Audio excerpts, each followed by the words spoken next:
Chapter 1. The First Disappearance. The sound of gravel crunching underfoot echoed faintly in the stillness of the suburban night. Emily Walker pulled her jacket tighter around herself as she walked down the lonely street, her breath visible in the crisp autumn air. She had just finished her late shift at the diner, the neon lights flickering as she locked up behind her. It was a routine she was all too familiar with, walking home in the dark, her footsteps the only noise to keep her company. The neighborhood was usually quiet at this hour, with most of the houses dark and empty, their occupants already in bed. But tonight, something felt different. Emily glanced over her shoulder, her eyes scanning the dimly lit street, but there was no one there. Just the rustling of leaves in the wind and the faint hum of distant traffic. She quickened her pace, telling herself she was just being paranoid. After all, it wasn't the first time she'd felt uneasy walking home alone. The media had been buzzing with stories of women going missing, though those had all been in cities miles away. Not here, not in a town like hers. Nothing ever happened in places like this. Still, she couldn't shake the feeling that she was being watched. Her phone buzzed in her pocket, making her jump. She quickly fished it out, relieved to see a text from her mom. "You home yet?" Emily's fingers danced over the screen as she typed a quick response. "Almost. Be there in 5. She slipped the phone back into her pocket and rounded the corner, her house coming into view just down the block. A sense of relief washed over her as she saw the porch light still on, like a beacon guiding her home. The feeling of being watched faded, replaced by the warmth of familiarity. But as she reached the driveway, something caught her eye. A figure, just beyond the edge of the streetlight's glow, stood still. At first, she thought it might just be a trick of the shadows, the way the light played off the trees. But then it moved, ever so slightly. Her heart skipped a beat. "Hello?" she called out, her voice more confident than she felt. No response. She took a step closer, squinting into the darkness, trying to make out the figure's shape. But it was too far away, too well hidden in the gloom. The figure didn't move again, didn't make a sound. Emily's skin prickled with unease. She thought about calling out again, but something told her not to. Instead, she turned and hurried up the driveway, fumbling for her keys as she reached the door. Her hands shook slightly as she fit the key into the lock, glancing back over her shoulder one last time. The figure was gone. She quickly stepped inside, locking the door behind her with a sigh of relief. She leaned against the door for a moment, trying to calm her racing heart. Maybe it was nothing. Maybe she was just imagining things. After all, she had been working late and was probably just tired. But that didn't explain the unease gnawing at her gut. Emily pushed the thought aside and made her way upstairs, the familiar creaks of the old house putting her at ease. Her parents were already asleep, their bedroom door shut tight. She tiptoed past, not wanting to wake them, and slipped into her room, shutting the door quietly behind her. As she got ready for bed, her mind drifted back to the figure she'd seen. Maybe it was just someone out for a late-night walk, she reasoned. Or maybe some teenager messing around. Either way, it wasn't her problem anymore. She was safe now, at home. She climbed into bed, pulling the covers up to her chin, and let the rhythmic hum of her ceiling fan lull her to sleep.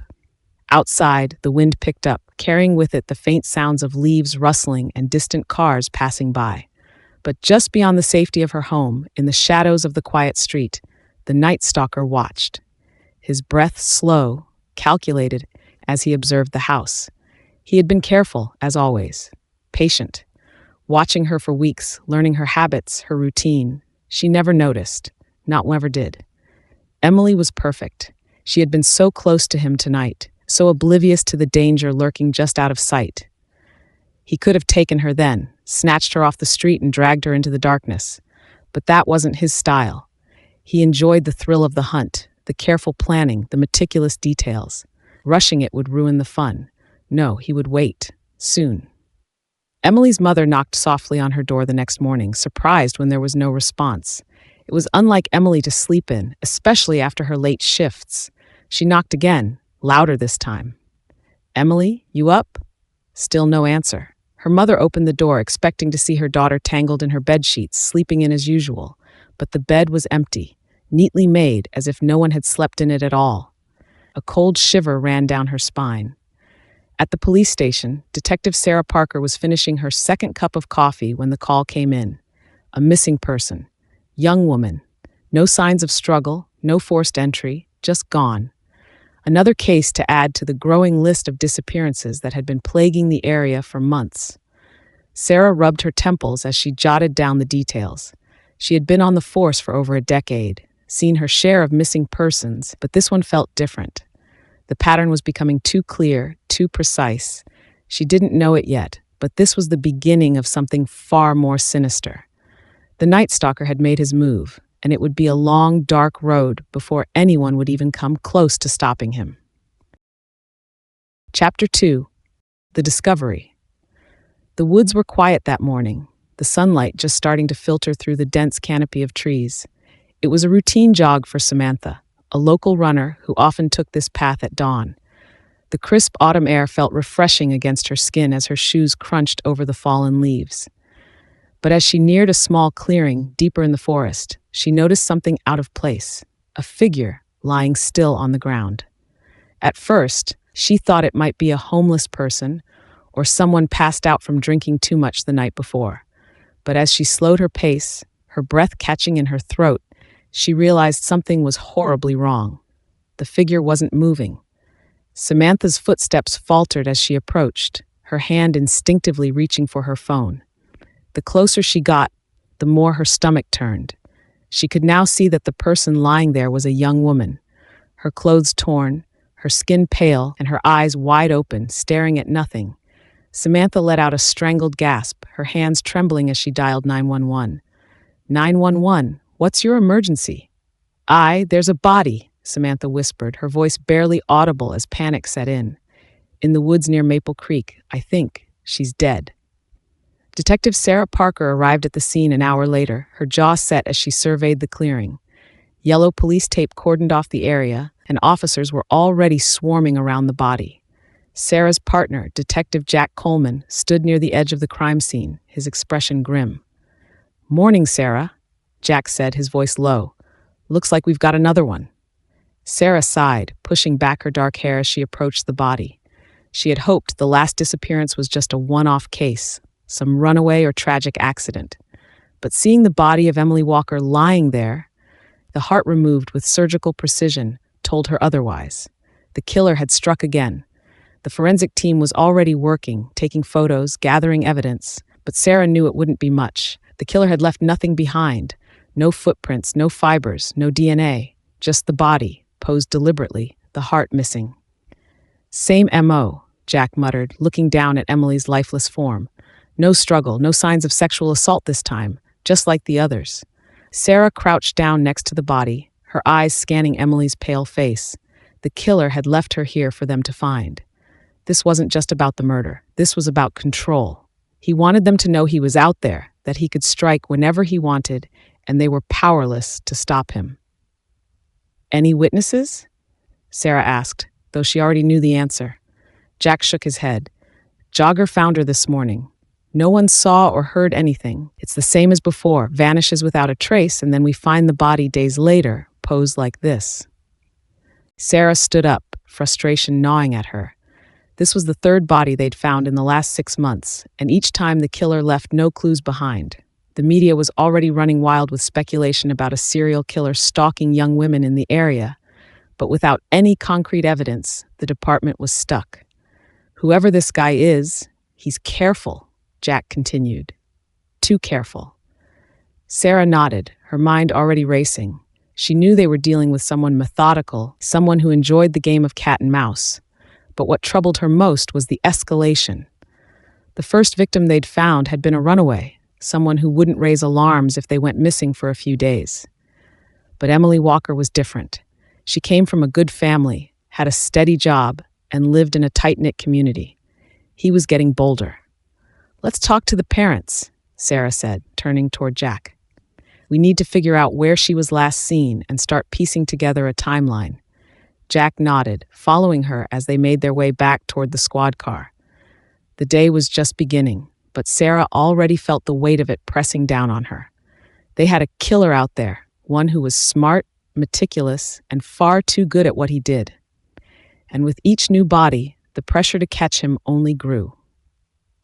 Sarah sat in the Walker family's living room, her eyes flicking over the photos on the mantel. Pictures of Emily at her high school graduation, smiling with her parents at family vacations, all normal moments of a young woman's life. Now, those moments would be all the Walkers had left of their daughter. Mrs. Walker sat on the couch, her hands clenched tightly in her lap, her face pale and tear-streaked. Mr. Walker stood near the window, his back to the room, staring out at the street as if expecting Emily to come walking up the driveway any moment now. "Mrs. Walker," Sarah began gently, "I know this is difficult, but we need to ask a few questions about the last time you saw Emily." Mrs. Walker swallowed hard, nodding as she wiped at her eyes. She was coming home from work," she said, her voice trembling. "She always works the late shift at the diner. She texted me when she was on her way. She was only 5 minutes away." "And she never made it home," Sarah confirmed. Mrs. Walker shook her head, fresh tears spilling over. No, she didn't. I waited up for her, but when she didn't come home, I called the diner. They said she had left on time. I called her cell, but no answer. I knew something was wrong." Sarah nodded, making a note of the time frame. Emily had left work at midnight and had been missing for 3 days before her body was discovered. Three days in which the killer had kept her, done whatever he needed to, and then disposed of her without leaving a trace. "Did Emily mention anything unusual before her disappearance?" Sarah asked. "Anyone following her? Any strange behavior?" Mrs. Walker shook her head, her eyes wide and fearful. "No, she never said anything like that. She was always careful, always came straight home." Sarah exchanged a glance with Jack, who was sitting quietly beside her. They had heard this before. No one ever saw anything. No one ever noticed anything unusual. The killer was a ghost, slipping in and out of these women's lives without leaving so much as a fingerprint behind. "We'll do everything we can to find out who did this," Sarah assured them, though the words felt hollow in her mouth. She had given the same promise to the families of the other victims, and so far, they were no closer to catching the killer than they had been 6 months ago. As they left the house, Jack broke the silence. "This guy's a damn ghost, Sarah. It's like he doesn't exist." "He exists," Sarah replied, her jaw tightening, "and he's getting braver. We're missing something, Jack. We just haven't found it yet." Jack sighed, running a hand through his graying hair. "Well, we'd better find it soon, because if we don't, there's going to be another body." Sarah knew he was right. The killer wasn't going to stop. He was enjoying this too much. And with every new victim, the stakes got higher, the pressure more intense. They needed a break in the case, something, anything that would lead them to the Night Stalker before he struck again. As the sun dipped below the horizon that evening, casting long shadows across the streets, the Night Stalker watched from the darkness. He knew they were looking for him. He could feel their frustration, their desperation, but that only made it more thrilling. They were nowhere close. They couldn't see him, couldn't catch him, not yet. He had already chosen his next target. Chapter 3. The Hunt Intensifies. Detective Sarah Parker had always been the type to dive headfirst into her work, but this case was wearing her down in a way no other had. The Night Stalker was playing them like a well-crafted game of chess, and every move she made felt like it was leading her further from the truth. The frustration built inside her like a storm waiting to unleash its fury, but she had to keep it in check. The killer thrived on their desperation, and Sarah wasn't about to give him the satisfaction. 3 bodies in 6 months, all young women, all taken in the dead of night, and every crime scene meticulously cleaned of any evidence. Emily Walker had been the most recent victim, and her murder had hit the small town of Willow Ridge harder than the others. She had been beloved by her community, and her disappearance shook the locals to their core. People were growing scared. Young women no longer walked home alone at night. Parents kept a closer eye on their children, and the once safe suburban streets were now clouded with paranoia. The killer thrived in this environment. Sarah sat in her office, the walls lined with evidence boards that seemed to grow more cluttered by the day. Photos of the victims, maps of the town, timelines of the disappearances, everything they had so far, but nothing that brought them closer to the truth. She stared at the board, trying to force the pieces to fit together, but they refused. A knock on the door pulled her from her thoughts. Jack Coleman stepped in, his face as tired as hers. He tossed a file onto her desk before sitting across from her, rubbing his temples as though the weight of the case was physically bearing down on him. "Got the lab results back on the Walker girl," he said, his voice laced with exhaustion. "Same as the others. No DNA, no fingerprints, no fibers. Whoever this guy is, he's a goddamn ghost." Sarah sighed, opening the file and scanning through the lab results. It was the same story every time. Perfectly cleaned crime scenes, the heart removed with surgical precision, and the body left for them to find. The Night Stalker was careful, methodical, and terrifyingly patient. "He's mocking us," Sarah said quietly, her eyes flicking up to meet Jack's. "He wants us to know he's out there, that he's watching, and there's nothing we can do to stop him." Jack leaned back in his chair, letting out a long breath. "The chief's breathing down our necks. The mayor's got the press all over this case, and the whole town's on edge. We're running out of time, Sarah. We need to catch this guy before he takes someone else." Sarah nodded, knowing Jack was right, but catching the Night Stalker wasn't going to be easy. Whoever he was a master of evasion, leaving no trace of himself behind at the crime scenes, no motive, no connection to the victims. They were chasing shadows. She stood up, pacing in front of the evidence board. "There has to be something we're missing, Jack. No one's this perfect. Even the best serial killers leave something behind, some tiny mistake. We just haven't found it yet." Jack watched her, his brow furrowed. "You think it's something in the crime scenes?" "I think it's something we haven't seen," she replied, stopping in front of the board. "Look at the victims, all young women, all taken at night, no signs of sexual assault, but their hearts are missing. Why take the heart?" Jack shrugged. "Maybe it's a trophy. Some killers take souvenirs, something to remember their victims by." "Maybe," Sarah said, her mind racing. "But the precision he uses, the way he cuts the hearts out, it's surgical. This isn't some impulsive psychopath. He knows what he's doing." "You think he's got medical training?" Jack asked, raising an eyebrow. "It's possible," Sarah mused. "But if he does, that gives us a lead. We need to start looking into anyone in the area with that kind of knowledge. Doctors, surgeons, anyone who might have access to medical tools." Jack nodded, scribbling notes in his notebook. "It's a start, but if he's as careful as he seems, I doubt he's going to have a record. We'll need to dig deep." Sarah knew he was right. The Night Stalker wouldn't make it easy for them, but it was the first real lead they had. She just hoped it wouldn't be too late.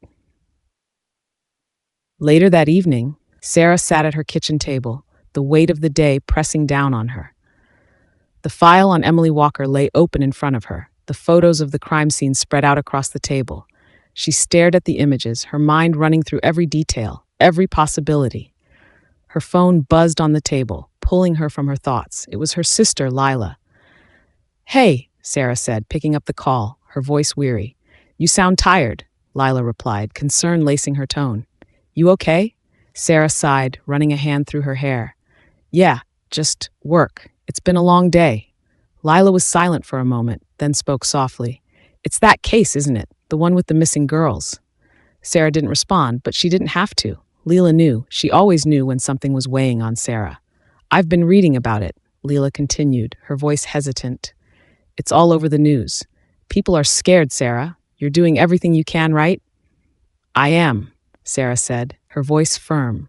"But this guy, he's smart, Lila, smarter than most, and every time we think we're getting close, he slips through our fingers." "You'll catch him," Lila said, the certainty in her voice offering a small comfort. "You always do." Sarah wished she could believe that, but deep down she knew this case was different. The Night Stalker wasn't like the others. He was playing a game, and he was winning. 3 days later, the fourth victim was found. Her name was Hannah Cole, a college student who had been walking home from a late-night study session at the library. Just like the others, she had vanished without a trace, and her body was discovered in a park on the outskirts of town. Her heart had been removed, and there were no signs of a struggle. No witnesses, no evidence. Sarah stood at the edge of the crime scene, her stomach twisting as she looked down at Hannah's lifeless body. Another young woman, another life stolen by the Night Stalker. The killer had struck again, and once more they were left with nothing. The press swarmed the scene, their cameras flashing as they shouted questions at the detectives. Sarah ignored them, her focus solely on the body in front of her. She knelt down, studying the way Hannah had been positioned, the precision of the cuts, the lack of any visible trauma. It was the same as the others. Jack stood beside her, his face grim. "He's getting bolder." Sarah nodded, her mind racing, and he's speeding up. The time between the kills is shrinking. He's getting more confident. Jack frowned. "That's not a good thing." "No," Sarah agreed, standing up and looking out at the park. "It means he's not afraid of getting caught. He's taunting us, Jack. He wants us to know he's out there." "But why?" Jack asked, frustration evident in his voice. "Why do this? Why take the heart? What's the end game?" Sarah shook her head. "I don't know, but we need to figure it out before he kills again." They spent the next few hours combing through the crime scene, but as expected, there was nothing to find. The Night Stalker had left no traces behind, no clues, no evidence. It was as if he was invisible. Back at the station, Sarah and Jack pored over the case files, trying to piece together a profile of the killer. But the more they dug, the more elusive he became. There were no clear patterns, no obvious connections between the victims, and no motive they could discern. "He's careful," Sarah muttered, her eyes scanning the pages in front of her. "He plans these killings down to the last detail. But there has to be something he's missed, some mistake he's made." Jack leaned back in his chair, rubbing his temples. "We've gone through everything, Sarah. There's nothing. No witnesses, no prints, no DNA. It's like he's not even human." Sarah frowned, her mind racing. "Maybe that's the key. He's not leaving anything behind because he knows how not to. What if he's been through this before?" "You mean he's done this somewhere else?" Jack asked, sitting up straighter. Sarah nodded. "Serial killers don't just start out this careful. They make mistakes early on. They learn from them. If he's this meticulous, it's because he's had practice. We need to look into other cases, other cities. There might be more victims we don't know about." Jack grabbed his notebook, scribbling down notes. "I'll start pulling records from nearby towns and see if there are any similar cases." Sarah nodded, her heart pounding. It was a long shot, but it was the only lead they had. The Night Stalker had been too good for too long, but if he had killed before, there might be a pattern they could follow. And with any luck, it would lead them straight to him. Chapter 4. A Pattern of Darkness. The rain came down hard that night, tapping against the windows of the Willow Ridge Police Department in a steady rhythm that matched the relentless pace of the investigation. Detective Sarah Parker sat at her desk, her eyes fixed on the case files spread before her. Her hands gripped a cup of coffee that had long since gone cold, but she couldn't pull herself away from the work. There was something gnawing at her, a feeling that the answer was right in front of them, hidden in the chaos of the investigation. Across the room, Detective Jack Coleman was hunched over his laptop, searching through records from nearby cities. They had agreed to expand their search, looking into unsolved murders in neighboring towns, hoping to find any similarities to the Night Stalker's MO. If this killer had done this before, as Sarah suspected, there was a chance his earlier work might have left a trail. Somewhere there was a mistake, but finding it was like searching for a needle in 1,000 haystacks. "This guy is like a ghost," Jack muttered, scrolling through another case file.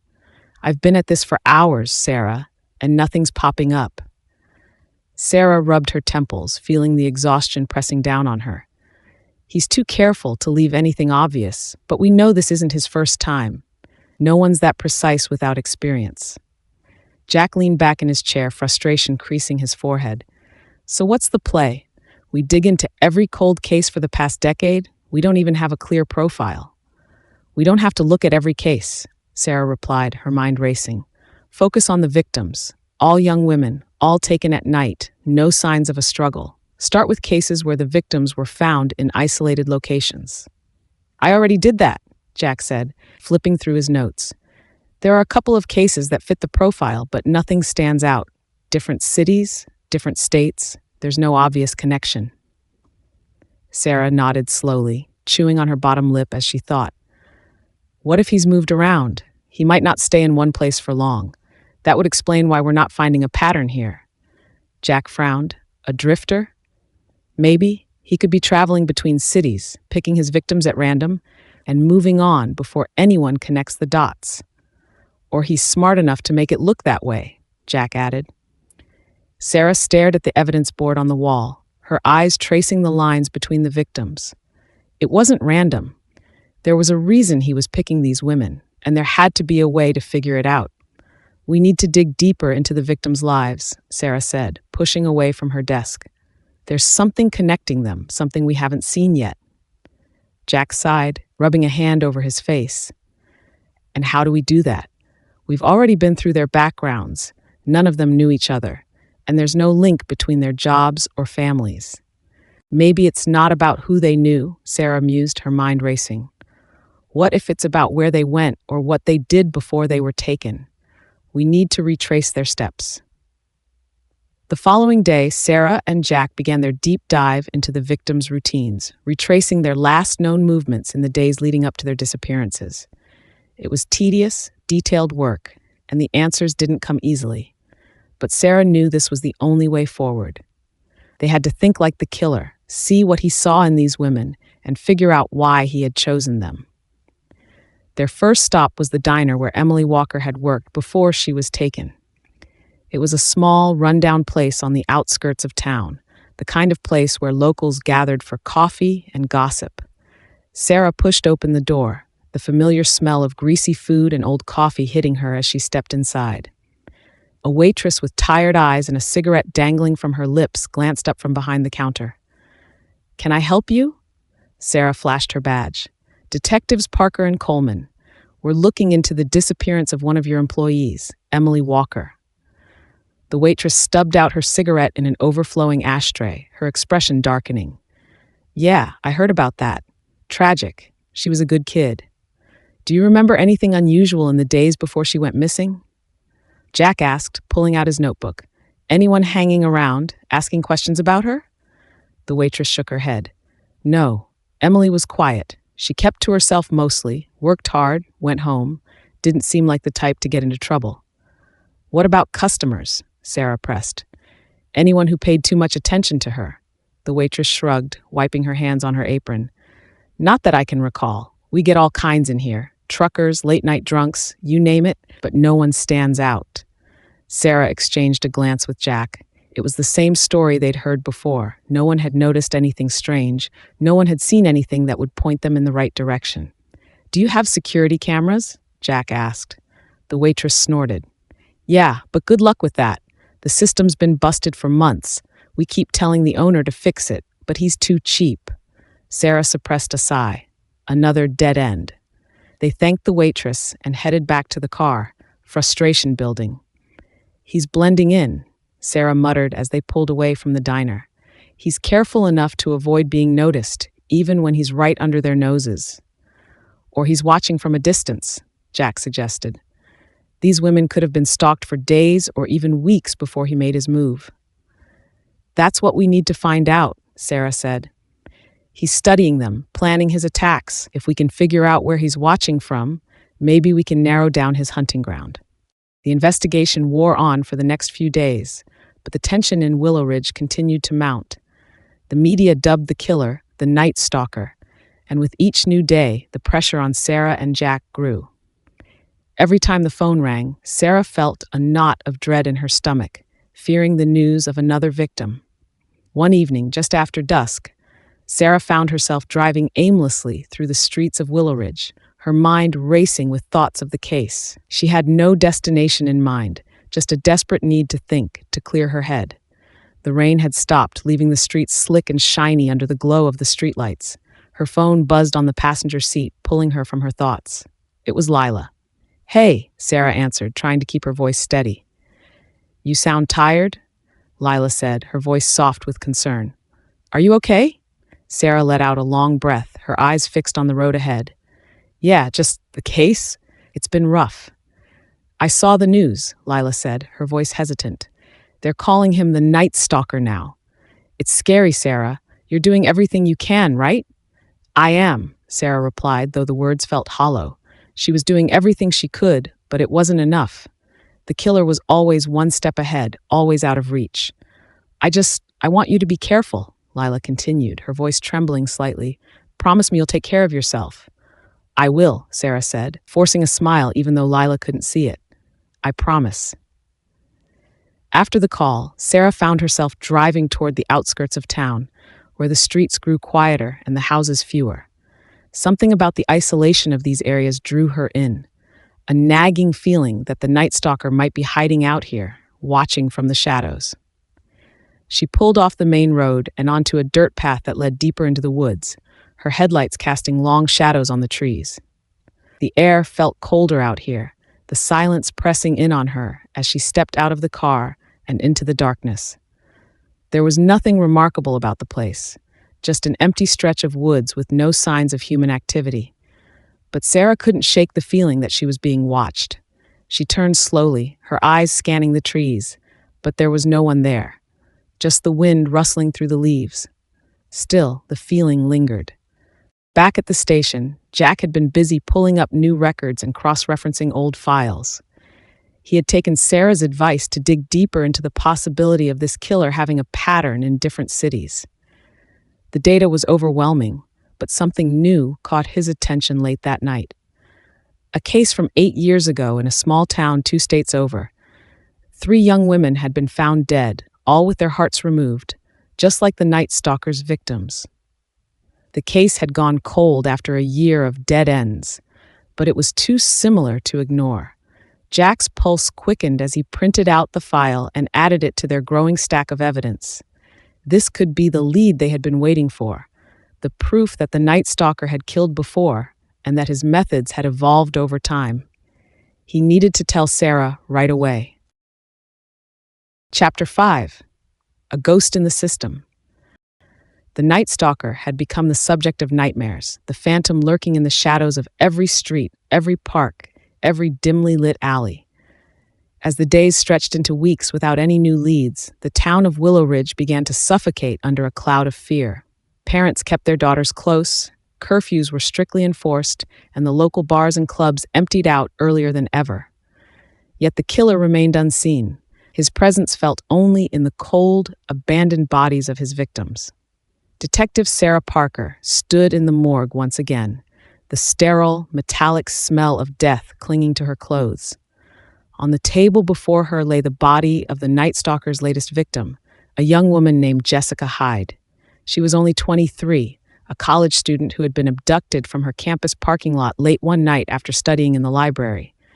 Her heart had been removed, like the others, with surgical precision.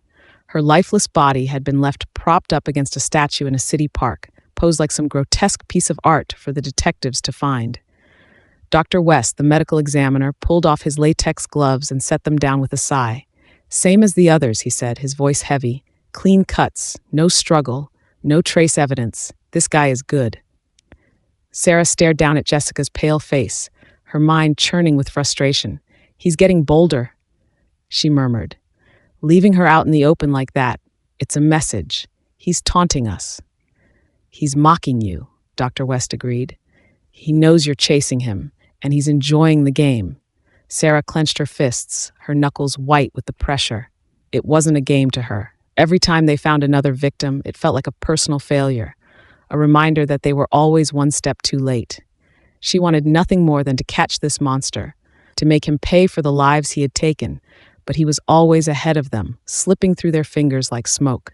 She turned to Dr. West, her voice tight. There has to be something we're missing. No one is this perfect. There's a mistake in here somewhere. We just haven't found it yet. Dr. West shook his head. If there is, it's microscopic. This guy doesn't leave anything behind. No fibers, no fingerprints, nothing. It's like he doesn't exist.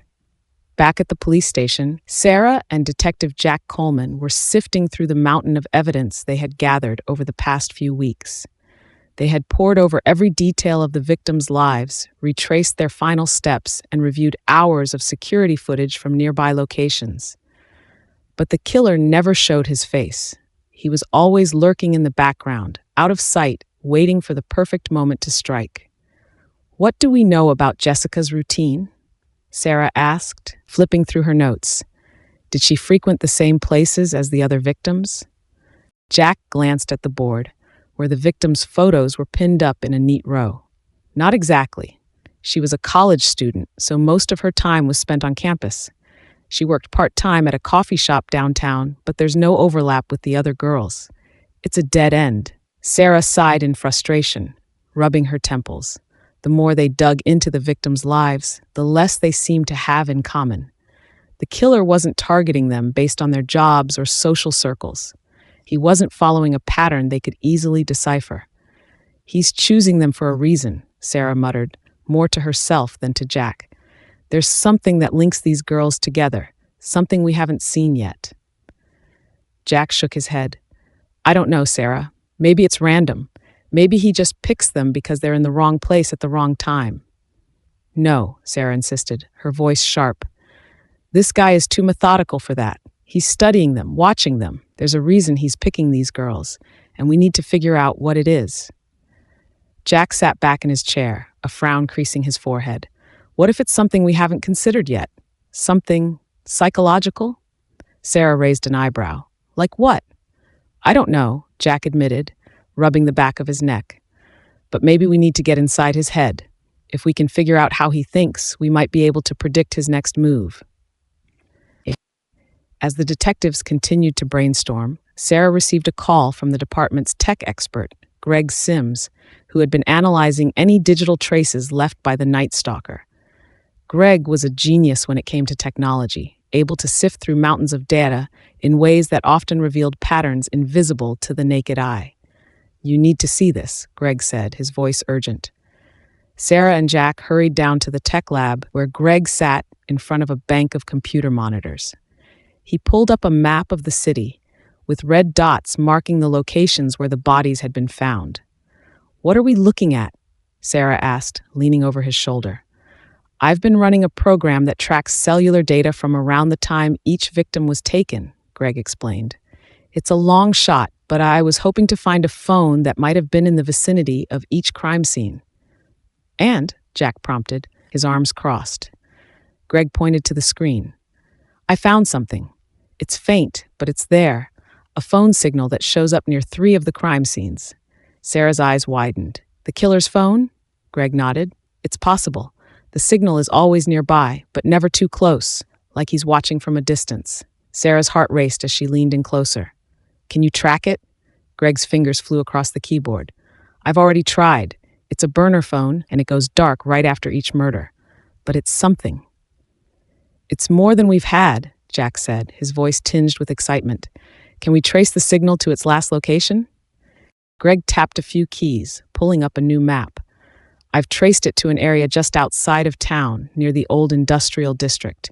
It's a rundown part of the city, mostly abandoned buildings and warehouses. Sarah exchanged a look with Jack. That's where he's hiding. It's worth checking out, Jack agreed. We need to move fast before he disappears again. Later that night, Sarah and Jack, along with a team of officers, set out for the industrial district. The streets were empty, the silence broken only by the hum of their squad cars as they made their way through the darkened city. Sarah's heart pounded in her chest, a mixture of adrenaline and fear coursing through her veins. If they were right, if this was where the Night Stalker had been hiding, they might finally be able to stop him. They arrived at the industrial district just after midnight. The area was a maze of dilapidated buildings, their windows shattered, their walls covered in graffiti. The air was thick with the smell of rust and decay, the sound of their footsteps echoing through the empty streets.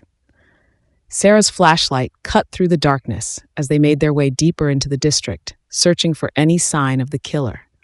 The silence was unnerving, every shadow seeming to hold a threat. They approached an old warehouse at the end of the street, its doors hanging off their hinges. Jack motioned for the officers to fan out, their guns drawn as they prepared to enter. Sarah's pulse quickened as she stepped inside, the air cold and damp around her. The warehouse was empty, save for a few scattered boxes and broken machinery. But something felt off. She moved deeper into the building, her flashlight sweeping over the dusty floor, and then she saw it, just barely visible in the dim light. A bloodstain. Over here! Sarah called out, her voice echoing through the cavernous space. Jack and the officers hurried over, their flashlights converging on the spot. The blood was fresh, still wet.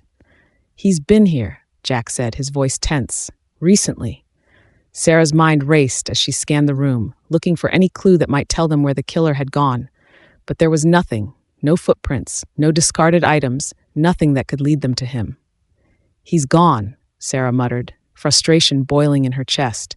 "We missed him." The next morning, the headlines were plastered across every newspaper and TV screen. "Night Stalker evades capture again." The public was in a frenzy, demanding answers, demanding justice. But Sarah and Jack were no closer to finding the killer than they had been before. He had slipped through their fingers once again like a ghost in the night. But this time, they had something they didn't have before. They had his blood. Chapter 6. The Trail of Blood. The sterile white walls of the Willow Ridge Police Department's forensic lab seemed to close in on Detective Sarah Parker as she stood with her arms crossed, staring at the evidence laid out in front of her. The blood sample they had recovered from the warehouse was the first real clue the Night Stalker had left behind, and she could feel the weight of it pressing down on her. This was their breakthrough. Something tangible, something real. But the lab results were taking longer than she had expected, and the anticipation was eating away at her. Jack Coleman stood beside her, leaning against the counter, his face a mask of exhaustion and determination. "Think this is finally it? The crack in his armor?" Sarah let out a slow breath.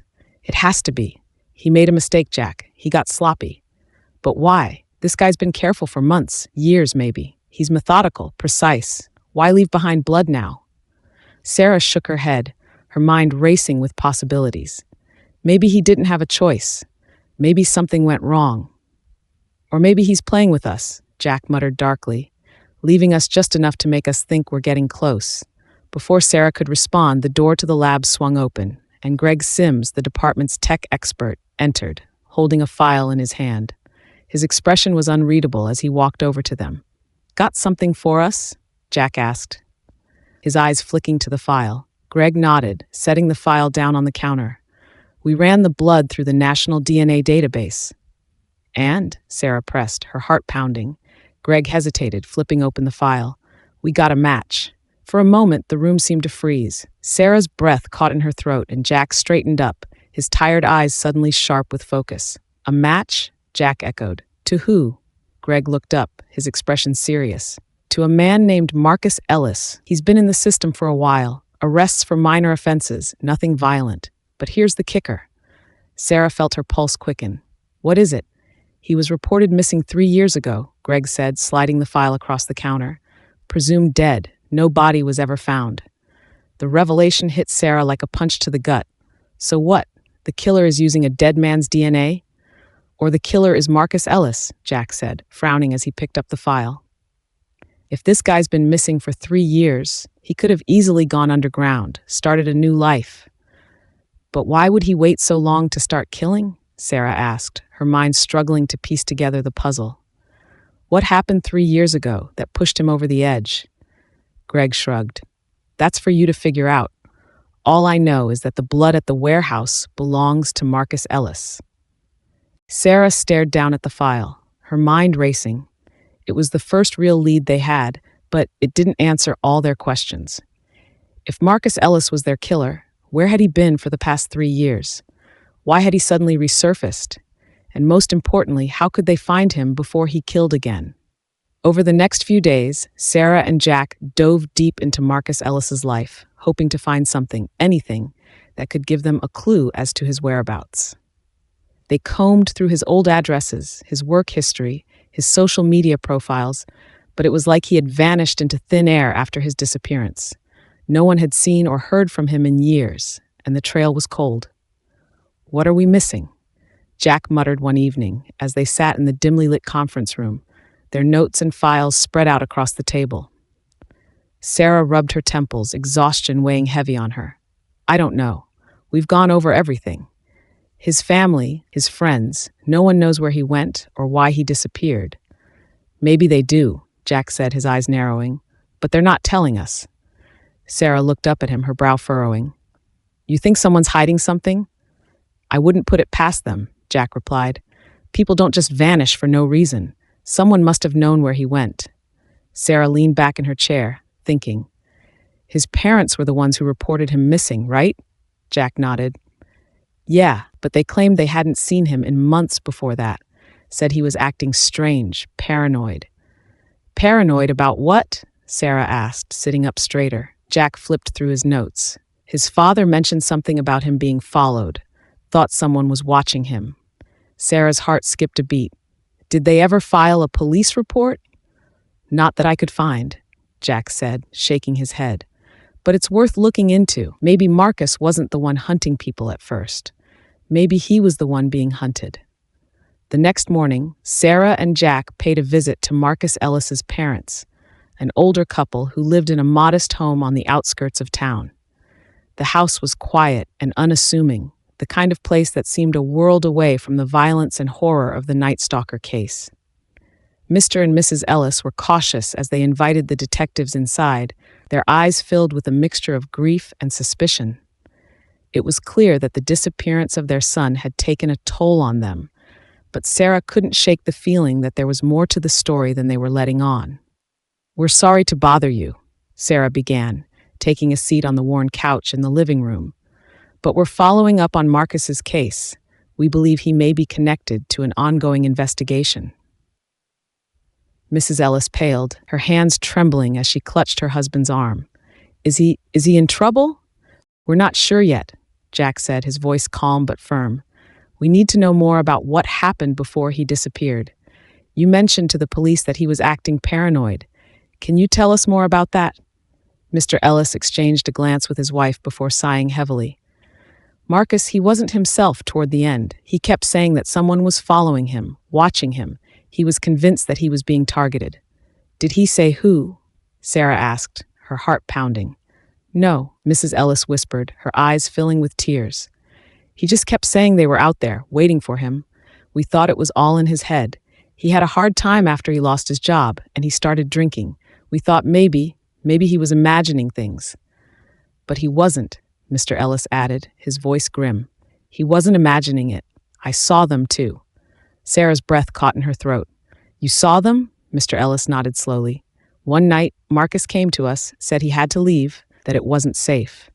I didn't believe him, but then I saw the car. It was parked across the street, just sitting there, watching the house.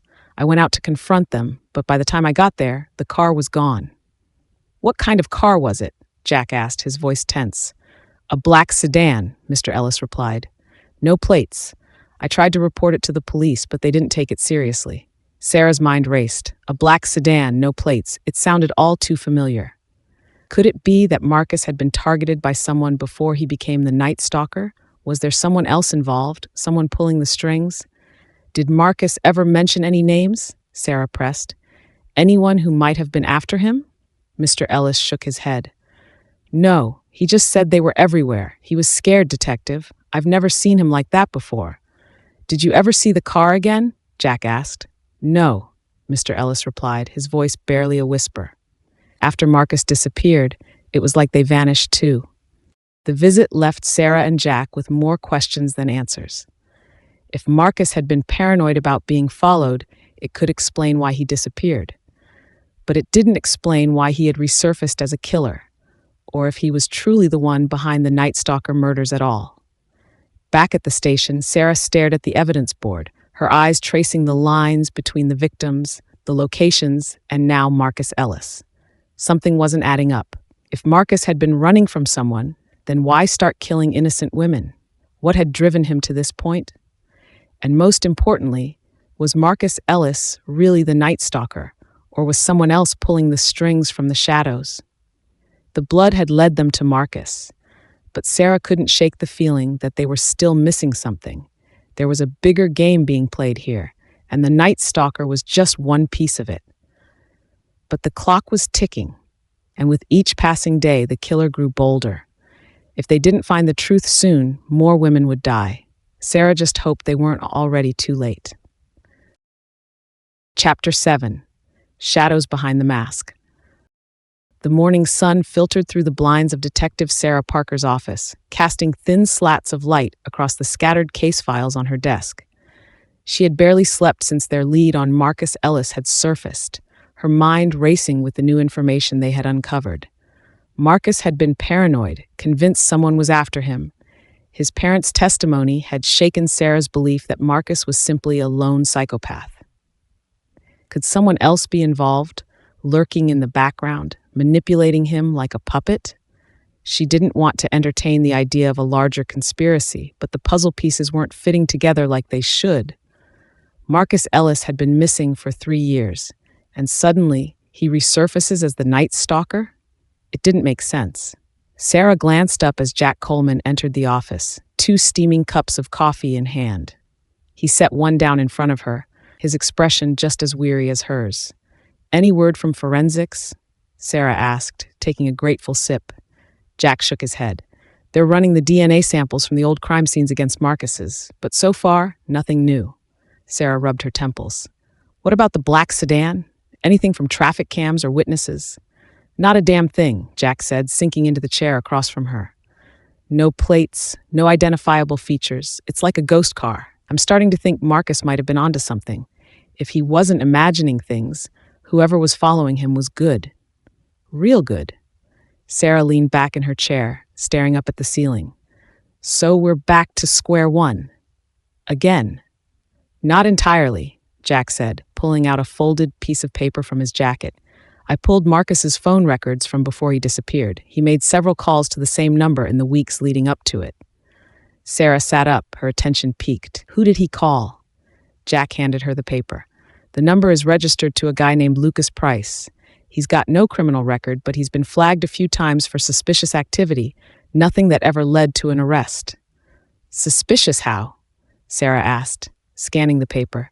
"Connections to some shady characters, a few arms dealers, known criminals. He's clean on paper, but the people he associates with aren't. If Marcus was mixed up with Price, it might explain a few things." Sarah's mind raced. "What's Price doing now?" Jack shrugged. "He owns a bar downtown. Low-key, nothing flashy. He's been flying under the radar for years." Sarah stood up, grabbing her jacket. "Let's pay him a visit." The bar was a dimly lit hole in the wall at the edge of the city, tucked between a rundown laundromat and a boarded-up pawn shop. It wasn't the kind of place that invited attention, which made it the perfect front for someone who didn't want to be noticed. Sarah and Jack pushed through the heavy door, their eyes adjusting to the gloom inside. The place was nearly empty, save for a couple of patrons nursing their drinks at the bar. Behind the counter stood a man in his early 40s, tall and lean with short-cropped hair and a hard expression. He looked up as they approached, his eyes narrowing. "Detectives," he said, his voice flat. "What can I do for you?" "We're looking for Lucas Price," Sarah said, flashing her badge. "You him?" The man's eyes flicked between Sarah and Jack before he nodded. "That's me. What's this about?" "We're investigating a series of murders," Jack said, stepping closer. "You knew a man named Marcus Ellis, right?" Price's expression didn't change, but there was a flicker of something in his eyes. Recognition, maybe. Fear? "I knew Marcus," Price said carefully, "but I haven't seen him in years. Last I heard, he went missing." Sarah studied his face, looking for any sign of deception. "He didn't just go missing. He's the prime suspect in a string of brutal murders. We know you were in contact with him before he disappeared." Price's jaw tightened. "Look, Marcus and I weren't close. He called me a few times, needed some help with something. That's all." "Help with what?" Sarah pressed. Price glanced around the bar, lowering his voice. "He was scared. Said someone was after him. He wanted protection." Jack frowned. "Protection from who?" Price shook his head. "He never said, just that it was bad, real bad. He was paranoid as hell, thought they were watching him all the time." "And you didn't think to go to the police?" Sarah asked, her voice tinged with disbelief. Price let out a bitter laugh. "Marcus didn't trust the police. Hell, he didn't trust anyone by the end. I tried to help him, but then one day, he just stopped calling. Figured he got tired of running." Sarah exchanged a look with Jack.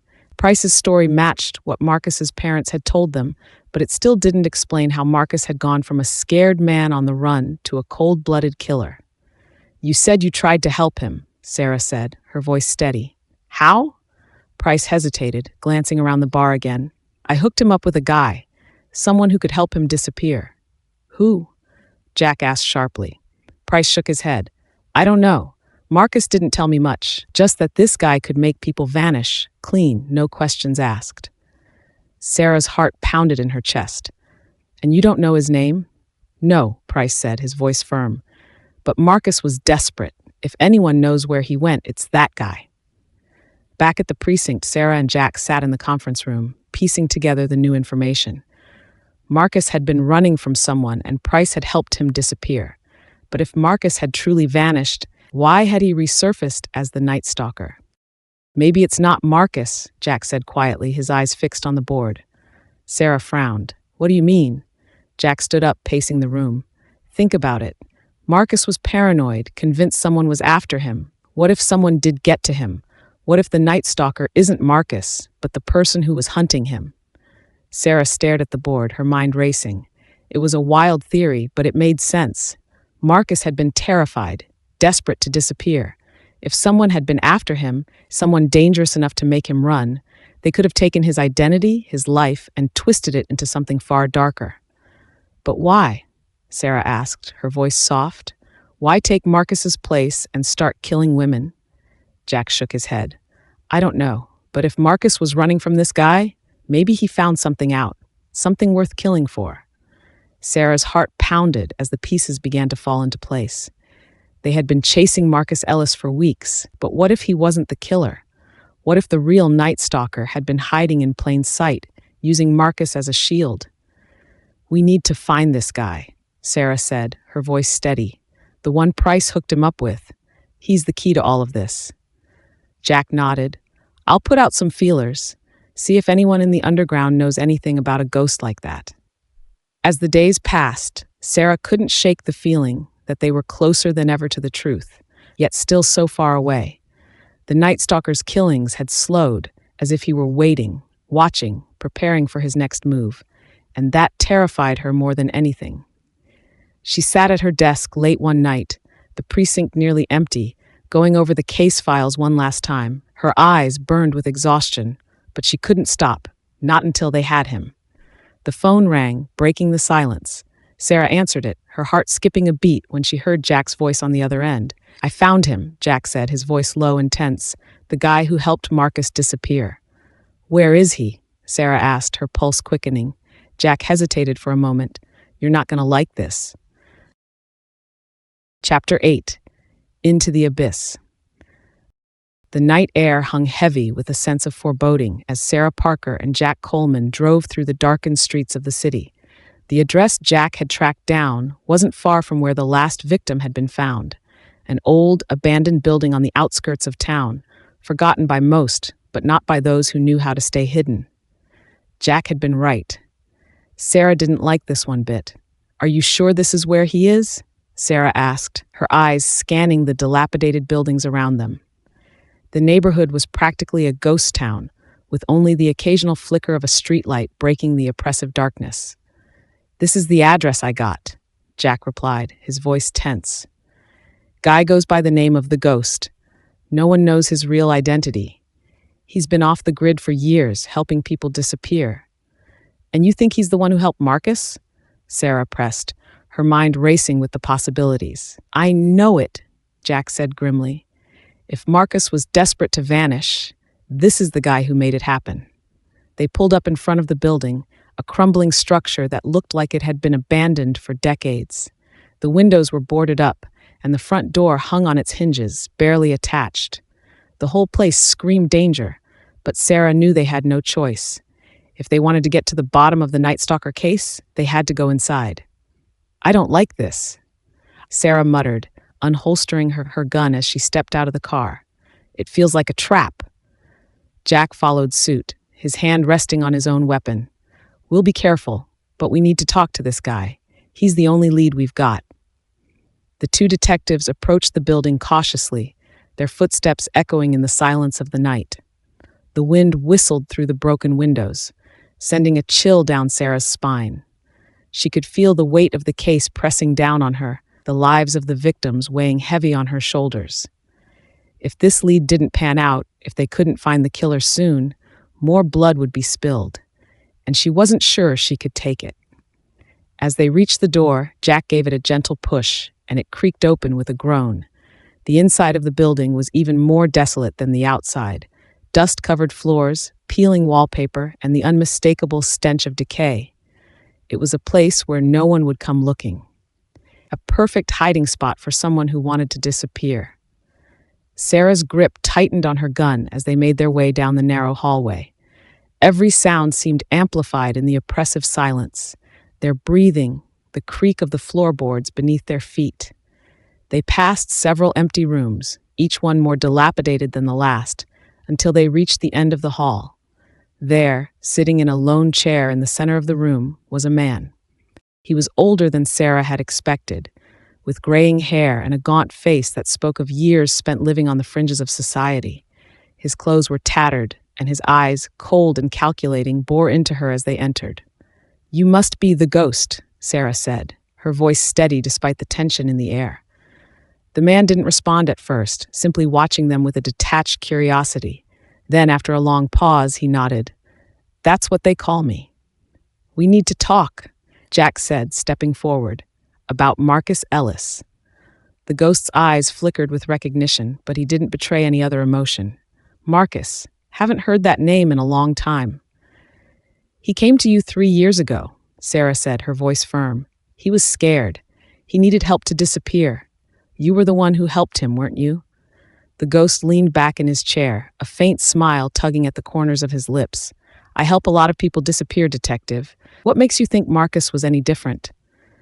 "Because he's not just some missing person," Jack said, his voice low and dangerous. "He's the Night Stalker. He's killed 5 women, and we have reason to believe he's planning to kill more." For the first time, the ghost's expression changed. His eyes darkened, and the smile vanished from his face. "Night Stalker?" he repeated, his voice a whisper. "Is that what they're calling him now?" Sarah's heart skipped a beat. "You know something, don't you? Tell us." The ghost stood slowly, his movements deliberate. He walked over to a nearby window, looking out into the night as if lost in thought. When he finally spoke, his voice was filled with a quiet resignation. "Marcus wasn't the one you should be worried about." Sarah's blood ran cold. "What do you mean?" The ghost turned to face them, his eyes filled with something Sarah couldn't quite place. Fear? Regret? "Marcus came to me because he was being hunted. He wasn't running from the law. He was running from someone far more dangerous." "Who?" Jack demanded. "Who was after him?" The ghost shook his head. "I don't know. He never told me, but I could see it in his eyes. He was terrified. Whatever he knew, whatever he had uncovered, it was enough to make him a target." Sarah felt her pulse quicken. "And you helped him disappear?" The ghost nodded. "I did. Gave him a new identity, new life, but it wasn't enough. He was too deep. Whoever was after him, they found him, and now they're using him." "Using him?" Jack repeated, his voice filled with disbelief. "What the hell are you talking about?" The ghost sighed, his gaze distant. "Marcus wasn't a killer when he came to me, but something happened to him. Whoever was after him, they didn't just want him dead. They wanted to control him, to turn him into a weapon." "A weapon for what?" Sarah asked, her voice barely above a whisper. The ghost's eyes locked onto hers, and for the first time, Sarah saw the truth reflected in them. "For chaos, for terror, whoever they are, they're not done yet, and Marcus is just the beginning." The revelation left Sarah and Jack reeling as they left the building. Marcus Ellis wasn't just a psychopath. He was being manipulated, controlled by someone even more dangerous. The Night Stalker wasn't just one man. He was a pawn in a much larger game, a game that was far from over.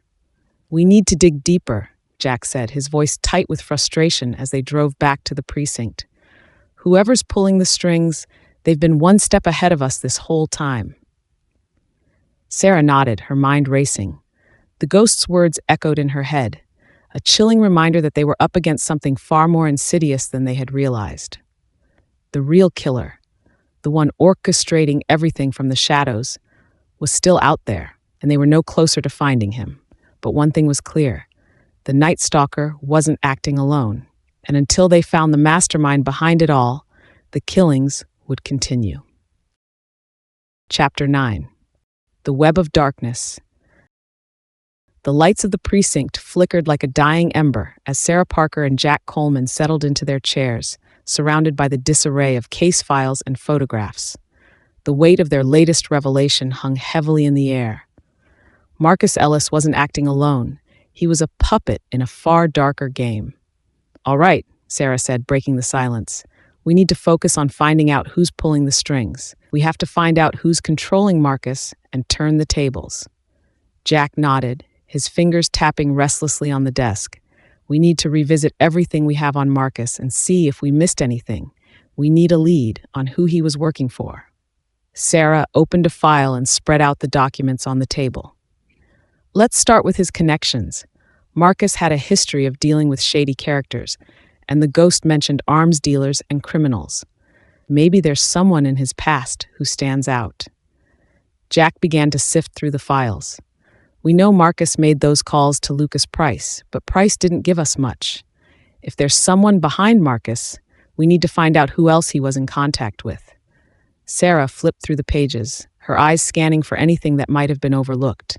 "What about the victims? Could they be connected to Marcus's past?" Jack frowned. "It's possible. If Marcus was coerced or manipulated, it's worth looking into whether any of the victims had ties to him or his associates." As they worked through the files, a pattern began to emerge. Each victim had been living a seemingly ordinary life, but as Sarah and Jack dug deeper, they uncovered small connections to Marcus's world, people who had crossed paths with him, even if only briefly. One name kept surfacing: Laura Miller. She had been a recent victim, and her past was clouded with brief, unexplained interactions with Marcus. According to her bank records, she had made several withdrawals and deposits in cash, which coincided with Marcus's last known whereabouts. Sarah couldn't ignore the possibility that Laura had been a part of this web of darkness. "We need to dig into Laura Miller's connections," Sarah said, her voice steady. "If there's a link between her and Marcus, it could lead us to the mastermind." Jack nodded in agreement. "I'll start by pulling her phone records and checking her social media activity. Maybe we can find a connection that was missed."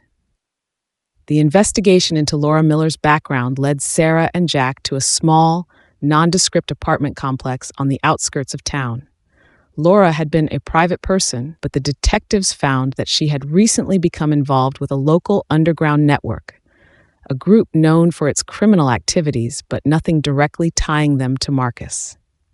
Sarah knocked on the door of Laura's apartment, her heart pounding. They had a hunch that Laura might have been more involved in this web of darkness than initially thought. After a few moments, the door creaked open, and a young woman with disheveled hair peered out. "Yes?" she asked, her voice wary. "Detectives Parker and Coleman," Sarah said, showing her badge. "We're investigating the recent murders and need to ask you a few questions about Laura Miller." The woman's eyes widened, and she stepped aside to let them in. "I'm Megan, Laura's roommate. I haven't seen her since last week. Is she okay?" Sarah and Jack exchanged a glance before Sarah spoke. "I'm afraid not. Laura was one of the victims." Megan's face went pale. "Oh my God, I had no idea. Laura was such a quiet person. She didn't talk much about her personal life." Jack took a step forward. "Do you know if Laura had any unusual contacts or if she was involved in anything that might have put her in danger?" Megan shook her head. "Not that I know of. She was always very private. The only thing I know is that she started getting a lot of cash deposits and withdrawals a few months ago. She said it was for some personal stuff, but she never went into detail." Sarah's heart skipped a beat. "Do you have any idea who might have been giving her this cash?" "No," Megan said, shaking her head. "She never mentioned any names. But I remember she had a few visitors. They came by in a black sedan, but I don't know who they were." Jack's eyes narrowed. "A black sedan?" Megan nodded. "Yeah, it's not a common car around here. I remember seeing it a few times, but I never thought much of it." "Thank you," Sarah said. "We might need to follow up on that. In the meantime, if you remember anything else, please let us know." Back at the precinct, Sarah and Jack reviewed their findings. The mention of the black sedan was a significant clue. It matched the description of the vehicle seen near other crime scenes and was consistent with the ghost's description of someone who had been following Marcus Ellis. We need to track down that black sedan, Sarah said, her voice determined. If we can find out who's behind it, we might be able to connect the dots and find our killer. Jack nodded. I'll check with traffic cams and see if we can get any leads on the sedan's registration or ownership. As Sarah waited for the results from the traffic cam searches, she reviewed the victimology once more, looking for any overlooked details. The deeper they delved into Laura Miller's life, the more it became evident that she had been entangled in something sinister.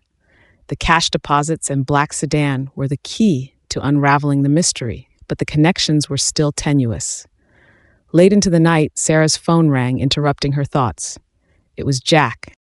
"I've got something," he said, his voice urgent. "We've located the black sedan. It's registered to a shell company with no listed owner. But we traced the transactions, and they lead back to a warehouse on the edge of town. It looks like a front for something much bigger." Sarah's heart raced. "We need to check it out. It could be where the Night Stalker is hiding, or where he's been getting his orders." The warehouse was a vast, empty space filled with the remnants of old shipments and broken machinery. The night air was cold and damp, and the building's exterior was covered in grime. Sarah and Jack approached the entrance cautiously, their weapons drawn. They moved through the shadows, careful not to make a sound. The interior of the warehouse was eerily quiet, save for the distant hum of machinery. The darkness was oppressive, and every step seemed to echo louder than the last. As they advanced deeper into the warehouse, they noticed signs of recent activity: footprints in the dust, discarded food wrappers, and a faint odor of cigarette smoke. It was clear that someone had been here recently. They followed the signs until they reached a small office at the back of the warehouse. The door was slightly ajar, and a sliver of light seeped through the gap. Sarah motioned for Jack to stay back as she approached the door, peeking inside. The office was sparsely furnished, with a desk covered in papers and a computer monitor. The screen was filled with a series of encrypted messages and surveillance footage of various locations around the city. Sarah's heart sank as she realized that this was more than just a hideout. It was a command center. "This is it," Sarah said softly, stepping inside. "This is where the mastermind has been operating." Jack joined her, his eyes scanning the room. "We need to get this evidence back to the precinct. It might be the breakthrough we've been waiting for." Sarah nodded, her mind already racing with the implications. If they could decrypt the messages and analyze the footage, they might be able to identify the people involved and finally catch the Night Stalker. But as they gathered the evidence, Sarah couldn't shake the feeling that they were running out of time. The Night Stalker's killings had slowed, but the calm before the storm was always the most dangerous. Chapter 10: The Ties That Bind. The precinct buzzed with a renewed sense of urgency as Sarah Parker and Jack Coleman worked late into the night. The evidence retrieved from the warehouse was a goldmine of potential leads, but deciphering it would be a challenge. Every second counted. They had to act swiftly if they wanted to prevent the next murder. Sarah was hunched over her desk, scrutinizing the encrypted messages from the warehouse computer. The cryptic codes and jumbled letters seemed impenetrable, but she was determined to crack them. Jack was on the phone with tech experts, arranging for immediate assistance with the decryption process. "Anything?" Jack asked, glancing over at Sarah. "Not yet," she replied, her brow furrowed in concentration, "but I'm hoping the tech team will have some success soon. This could be our ticket to finding out who's behind all this."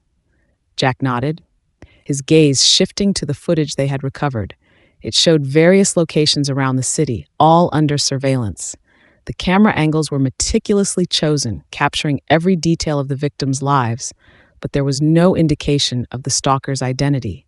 "Look at this," Jack said, pointing to a specific frame. "The footage here shows a person getting in and out of the black sedan. We need to enhance this." Sarah pulled up the footage and began working on improving the resolution. As the image cleared, they saw a shadowy figure moving with a deliberate, almost predatory grace. It was difficult to make out specific details, but the figure's demeanor and movements were unmistakably sinister. "It's not much, but it's something," Sarah said. We need to see if we can match this figure with any known criminals or associates of Marcus Ellis. The tech team arrived, and after hours of intensive work, they managed to decrypt the messages from the warehouse computer. The messages were coded communications between the mastermind and various accomplices. Sarah and Jack pored over the decrypted texts, looking for any hint of who was orchestrating the Night Stalker's actions. One message stood out. The preparations are complete. The final phase begins. Ensure all witnesses are silenced. The Night Stalker must continue his work. This confirms it, Sarah said, her voice tense. Whoever is behind this is preparing for something big. We need to find out what the final phase is. Jack agreed. We should focus on locating any accomplices or associates mentioned in these messages. They might have information on the mastermind's plans. The investigation led them to several names associated with the encrypted messages. One name that appeared frequently was Robert Heinous, a notorious criminal with ties to organized crime. Heinous had been in and out of prison for various offenses, but had managed to stay under the radar in recent years. Robert Heinous might be our guy, Jack said, scanning through Haines's criminal record. He's had dealings with a lot of shady characters and has a history of working with people who specialize in dark, illegal activities. Sarah nodded. Let's dig into his recent activities and see if we can find a connection to the Night Stalker. They discovered that Heinous had been operating out of a series of safe houses scattered across the city. The safe houses were used for storing contraband and as meeting points for criminal enterprises. One of these locations was a warehouse on the edge of town, similar to the one they had previously raided. Looks like Heinous has a base of operations that could be worth checking out, Sarah said. We need to hit that warehouse and see if there's any evidence linking Heinous to the Night Stalker. The warehouse was located in a rundown part of town, hidden behind layers of security and surveillance. Sarah and Jack approached the building with caution, aware that any confrontation could be dangerous. They had backup waiting nearby, ready to assist if needed. As they entered the warehouse, they immediately noticed signs of recent activity. The place was cluttered with boxes and crates, but it wasn't long before they found what they were looking for, a hidden room behind a false wall. Inside the hidden room, they found documents and equipment related to the Night Stalker case. There were detailed plans of the city, photographs of victims, and a chilling collection of memorabilia related to the murders. Looks like Heinous was heavily involved, Jack said, his voice grim. This room is like a shrine to the Night Stalker. Sarah examined the documents and found a list of names, people who were apparently involved in various aspects of the Night Stalker's operation. One name stood out, Victor Reyes. Reyes is a known associate of Heinous, Sarah said. He's been linked to several violent incidents and has a reputation for being ruthless. If he's involved, we need to find him. The search for Victor Reyes led them to a grimy bar on the outskirts of town, a known hangout for criminals. The place was filled with low-level thugs and shady characters, making it a perfect place for Reyes to blend in. Sarah and Jack entered the bar, their presence immediately drawing the attention of the patrons. They scanned the room, searching for any sign of Reyes. After a few minutes of questioning, they learned that Reyes had been spotted there recently, but had left abruptly. Looks like we missed him, Sarah said, frustration evident in her voice. We need to figure out where he might be hiding now. Jack reviewed the information they had gathered and realized that Reyes had connections to an old abandoned building near the docks. The building had been used as a hideout for various criminals over the years. Let's check out the building, Jack suggested. It could be where Reyes is laying low. The building was a crumbling ruin, its exterior covered in graffiti and decay. As Sarah and Jack approached, they noticed that the place seemed even more ominous than usual. The air was thick with the smell of salt and rot, and the night was eerily quiet. They entered the building cautiously, their flashlights cutting through the darkness. The interior was a maze of broken rooms and debris, but they soon found a makeshift living area that looked recently used. In the center of the room, they found a desk covered in papers and photographs, similar to the ones they had seen in Haines's warehouse. There was also a laptop with an open file that contained detailed information about the Night Stalker's victims and plans for future attacks. "This is it," Sarah said, her voice filled with determination. "Reyes has been working with Haynes to orchestrate these murders." Jack looked through the files and found a chilling note detailing a list of potential future targets. It was clear that the Night Stalker's reign of terror was far from over. "We need to act fast," Jack said, his voice urgent. "We've got a list of potential victims and a lead on Reyes. Let's get this information back to the precinct and prepare for the next steps." Back at the precinct, Sarah and Jack worked tirelessly to piece together the information. They used the list of potential victims to prioritize their protection efforts and coordinated with other law enforcement agencies to track down Victor Reyes. As the hours ticked by, Sarah's exhaustion was palpable, but the stakes were too high to slow down. The Night Stalker was still out there, and every moment they delayed could result in another murder. "We've got to be ready for anything," Sarah said, her voice resolute. "We've come too far to let this case slip through our fingers." Jack nodded in agreement. "We're on the right track. We just need to keep pushing and stay focused." The investigation was reaching a critical point. The deeper Sarah and Jack delved into the web of darkness surrounding the Night Stalker, the clearer it became that they were dealing with something far more complex and dangerous than they had initially imagined. The final phase of the Night Stalker's plan was still unknown, but they were determined to uncover the truth and stop the killer before it was too late. Chapter 11. A Glimpse of Evil. The precinct was a hive of activity as Sarah Parker and Jack Coleman prepared for what they hoped would be the decisive break in the Night Stalker case. With the information they had gathered, they needed to act quickly to prevent the next attack. The urgency was palpable, and every officer and investigator was on high alert. Sarah was poring over the list of potential future victims they had found in Victor Reyes' hideout. The names were disturbing, each representing a possible target for the Night Stalker. Her mind raced as she tried to make sense of the patterns and connections between the names. "We need to get these names out to the public," Sarah said, her voice strained. "If we can get the word out, maybe someone will recognize something or someone suspicious. It's a long shot, but it might help." Jack nodded in agreement. "I'll coordinate with the media and ensure the public is aware. We also need to ensure that the victims on this list are given immediate protection." As Jack began working with the media, Sarah focused on contacting the individuals on the list. She made calls to their homes, informing them of the threat and arranging for their protection. The conversations were unsettling, with each person reacting with a mix of fear and disbelief. The task was emotionally draining, but Sarah pressed on, determined to prevent further tragedy. She knew that the Night Stalker's next move could come at any moment. Meanwhile, the search for Victor Reyes continued. The abandoned building near the docks had yielded valuable information, but Reyes had managed to evade capture. Sarah and Jack knew that he was likely to resurface soon, and they had to be ready. Jack was in constant contact with the surveillance team, tracking any leads on Reyes' whereabouts. "We've got a lead on a potential sighting," he said, his voice tense. A witness saw someone matching Reyes' description near an old warehouse on the south side of town. Sarah's heart raced. "We need to check it out. If Reyes is hiding out there, this could be our chance to catch him." They headed to the warehouse, the night air thick with tension. The building was isolated and dark, its broken windows and dilapidated structure making it a prime hiding spot for criminals.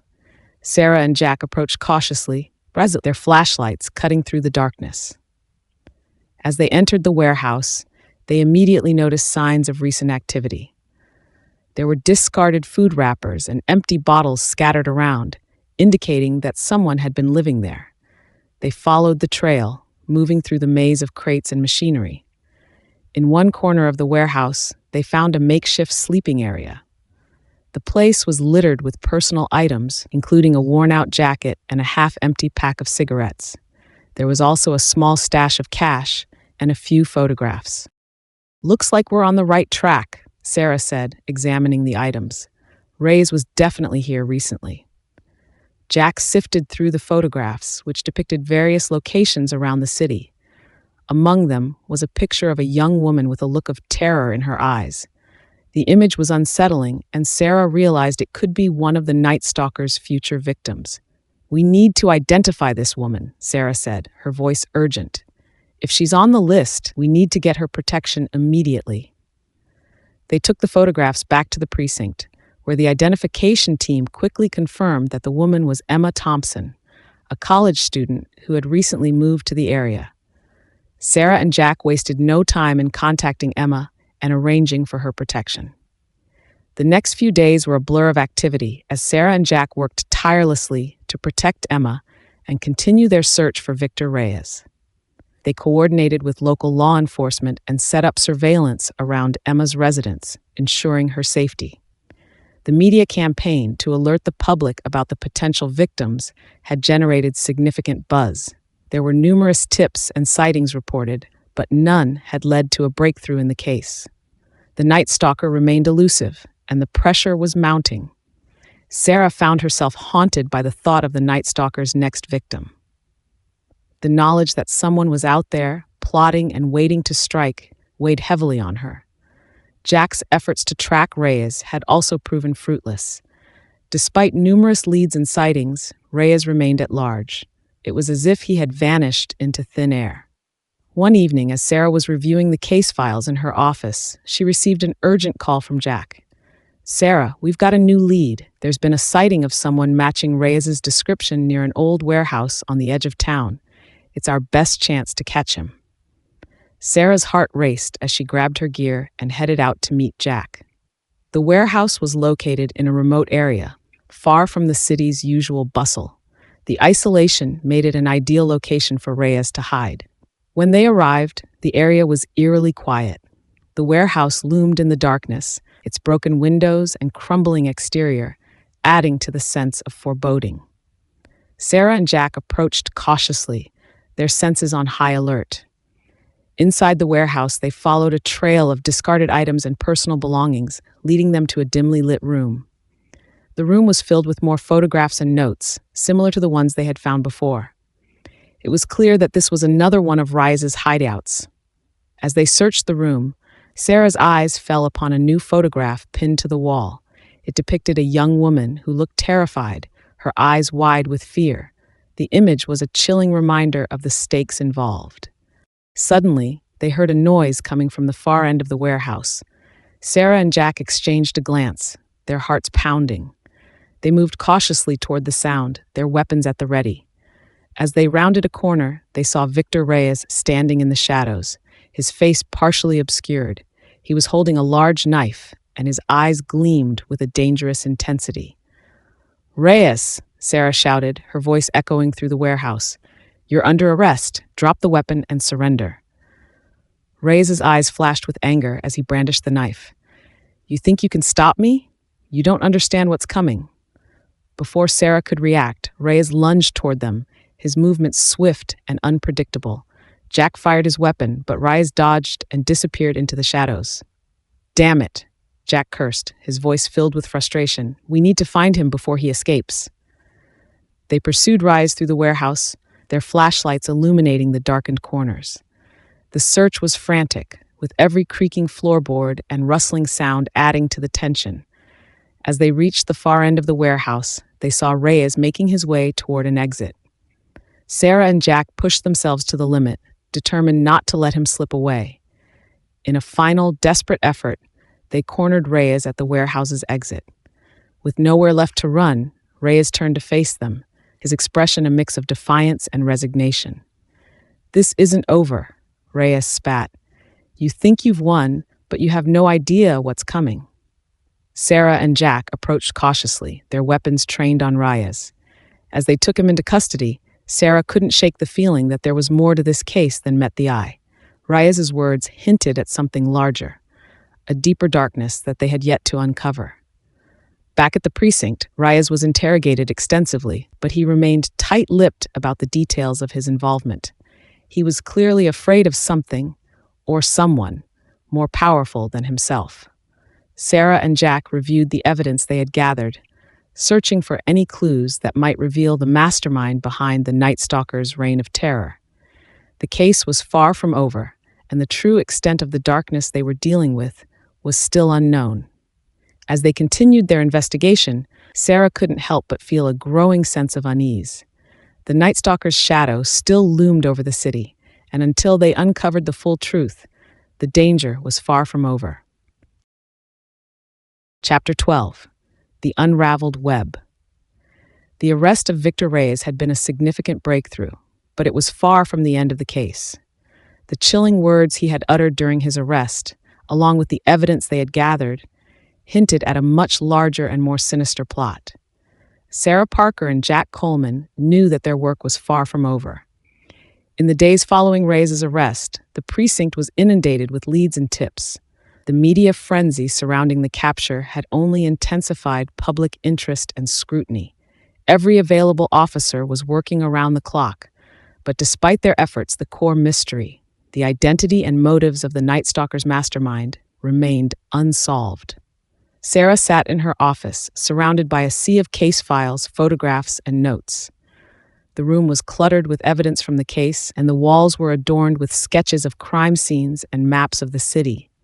She was determined to find the connection between Reyes and the elusive figure pulling the strings. Jack entered the office, his face showing signs of exhaustion. "Sarah, we've got to talk. Reyes is proving to be a tough nut to crack. He's not giving us much, and we're running out of leads." Sarah looked up, her eyes tired but resolute. "I know. I've been going through all the evidence we've collected, trying to find a link between Reyes and the Night Stalker's larger network. There's something we're missing, and I can't figure out what it is." Jack took a seat inside. "We've got to keep pushing. Maybe Reyes is hiding something, or maybe he's afraid of what's really behind all this. Either way, we need to find out." The investigation into Reyes' background revealed a network of criminal connections, but none of the leads directly pointed to the Night Stalker's mastermind. The more Sarah and Jack dug, the more they realized that Reyes was likely just a pawn in a much larger game. One night, as Sarah was working late, she received an anonymous tip through a burner phone. The voice on the other end was distorted, but the message was clear. "If you want to know the truth, look deeper. The real game is bigger than you think." The cryptic message left Sarah feeling unsettled. She shared it with Jack, who was equally perplexed.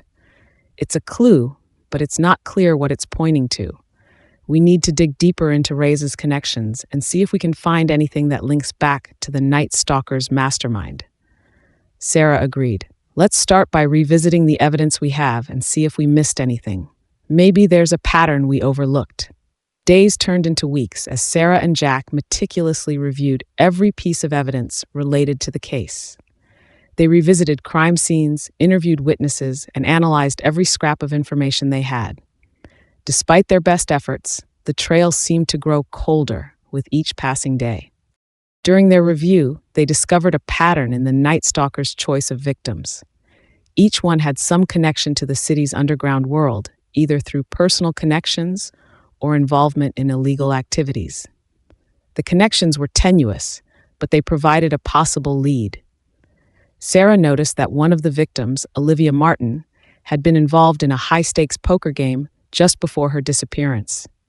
The game was known to attract some of the city's most notorious criminals, and Sarah suspected that it might be related to the case. She and Jack decided to investigate further, reaching out to the participants of the poker game and digging into their backgrounds. They discovered that one of the players, David Harper, had a criminal record and connections to organized crime. "Harper could be our link," Jack said. "If he's connected to the Night Stalker's network, he might be able to provide us with more information." They tracked down Harper, who was reluctant to talk at first. However, after some persistent questioning, he revealed that he had been approached by a mysterious figure with a reputation for orchestrating criminal operations. "The guy's name is Adrian Blackwood," Harper said, his voice trembling. "He's a big player in the underground world. He's known for being ruthless and having connections to some really dangerous people." Sarah and Jack's eyes widened. "Do you have any idea where we can find him?" Harper hesitated before giving them an address, a rundown warehouse on the outskirts of the city.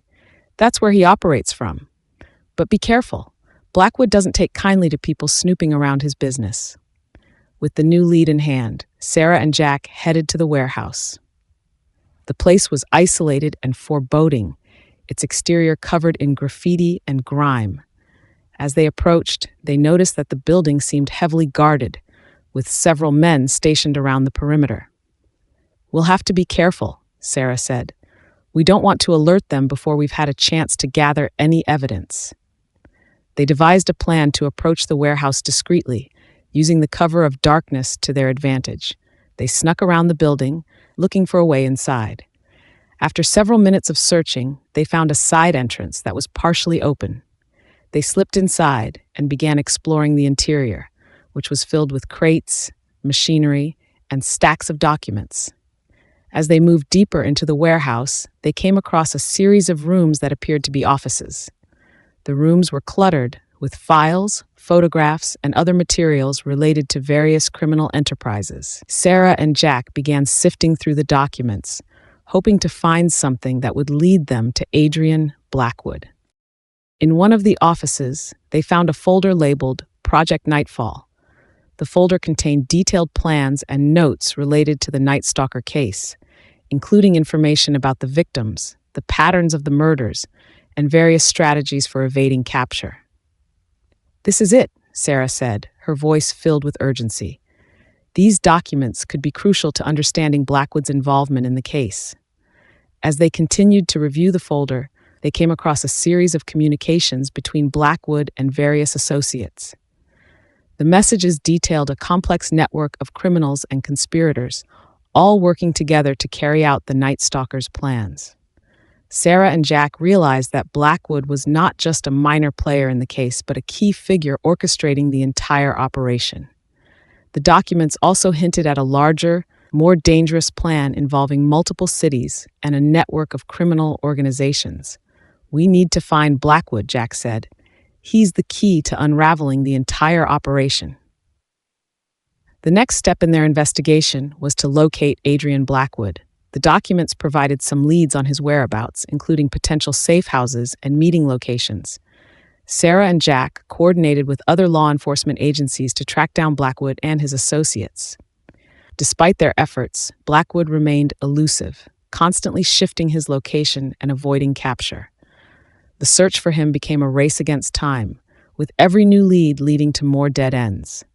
The pressure was mounting as the Night Stalker's reign of terror continued, and the city remained on edge. Sarah and Jack knew that the key to ending the nightmare lay in apprehending Blackwood and dismantling his network. As they pressed on with their investigation, Sarah couldn't shake the feeling that they were getting closer to the truth. The pieces of the puzzle were starting to come together, but there was still a long way to go. Chapter 13. The Darkness Revealed. The investigation into Adrian Blackwood had reached a critical juncture. Despite numerous attempts to track him down, Blackwood remained an elusive target, slipping through the cracks of the city's criminal underworld. The pressure on Sarah Parker and Jack Coleman was immense.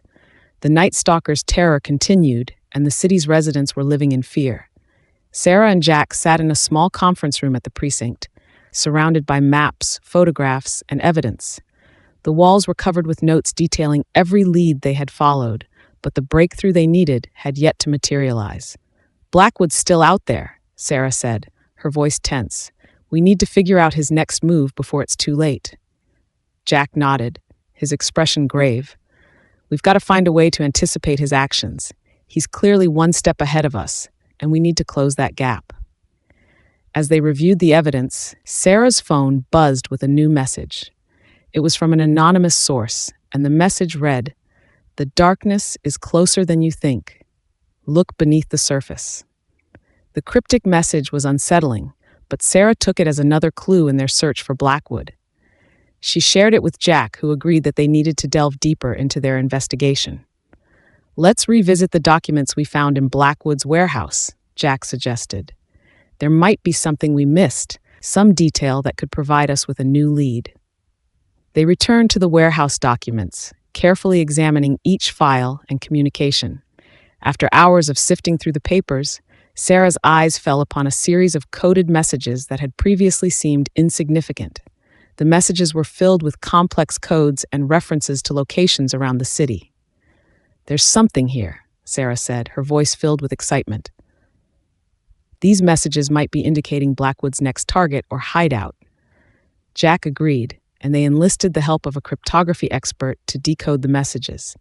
The expert worked tirelessly, unraveling the codes and revealing a series of addresses and locations that seemed to form a pattern. As they analyzed the decoded messages, Sarah and Jack realized that the addresses corresponded to various abandoned buildings and warehouses throughout the city. The pattern suggested that Blackwood was using these locations as staging points for his operations. "Blackwood is moving between these locations," Sarah said, her eyes narrowing. "If we can identify his next move, we might be able to catch him in the act." With the new information in hand, Sarah and Jack coordinated with other law enforcement agencies to set up surveillance at the identified locations. They deployed teams to monitor each site, hoping to catch Blackwood before he could execute his next plan. The surveillance operation was intense, with officers stationed around the clock and multiple teams working in shifts. The tension was palpable, and every passing hour felt like a lifetime. One night, as Sarah and Jack were reviewing the surveillance footage, they received an urgent call from one of the teams. "We've got a sighting at one of the locations. It looks like Blackwood might be here." Sarah's heart raced as she and Jack rushed to the site. The location was an abandoned factory on the outskirts of town, its dark and eerie appearance adding to the sense of foreboding. The factory was a sprawling complex with numerous rooms and hidden corners. As they approached, Sarah and Jack could see that the area was heavily guarded. They saw several men stationed around the perimeter, indicating that Blackwood was expecting trouble. "We need to be careful," Sarah said. "If Blackwood's here, he'll have security in place. We don't want to alert him before we've gathered enough evidence." They devised a plan to enter the factory discreetly, using the cover of darkness to their advantage. Sarah and Jack moved cautiously through the building, their flashlights cutting through the gloom. As they explored the factory, they discovered a series of rooms filled with documents, equipment, and photographs. The materials were similar to what they had found in Blackwood's previous hideouts, indicating that this was another staging area for his operations. In one room, they found a large map of the city with various locations marked. The map included several addresses that matched the ones they had decoded from the messages. There were also detailed notes and plans related to the Night Stalker's activities. "This is a gold mine of information," Jack said, examining the documents. "We need to gather everything we can and get it back to the precinct." As they were collecting the evidence, they heard footsteps approaching. Sarah and Jack quickly took cover, their hearts pounding. They peered around the corner and saw a group of men entering the room, their expressions tense and focused. "Blackwood's here," Sarah whispered. "We need to be careful. If we confront them now, we might lose the evidence." They waited in silence, watching as the men discussed their plans and reviewed the documents.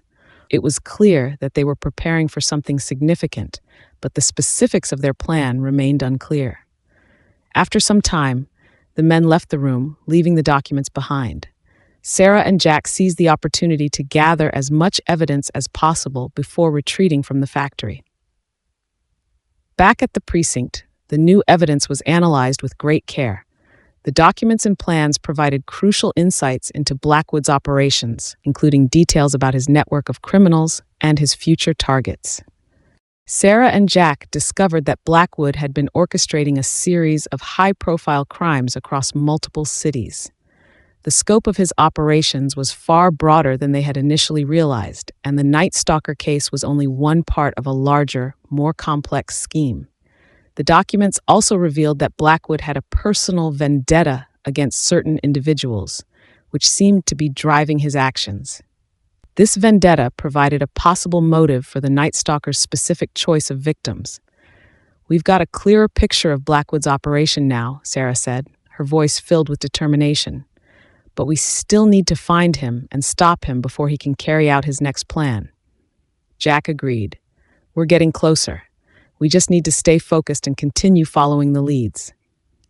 The investigation continued with renewed vigor as Sarah and Jack worked tirelessly to track down Adrian Blackwood. The evidence they had gathered provided valuable insights, but Blackwood's ability to evade capture remained a significant challenge. Despite their best efforts, Blackwood remained elusive, constantly shifting his location and avoiding detection. The search for him became a high-stakes game of cat and mouse, with every new lead leading to more dead ends. As the days turned into weeks, Sarah and Jack faced mounting pressure from the public and their superiors. The Night Stalker's reign of terror was far from over, and the city remained on edge.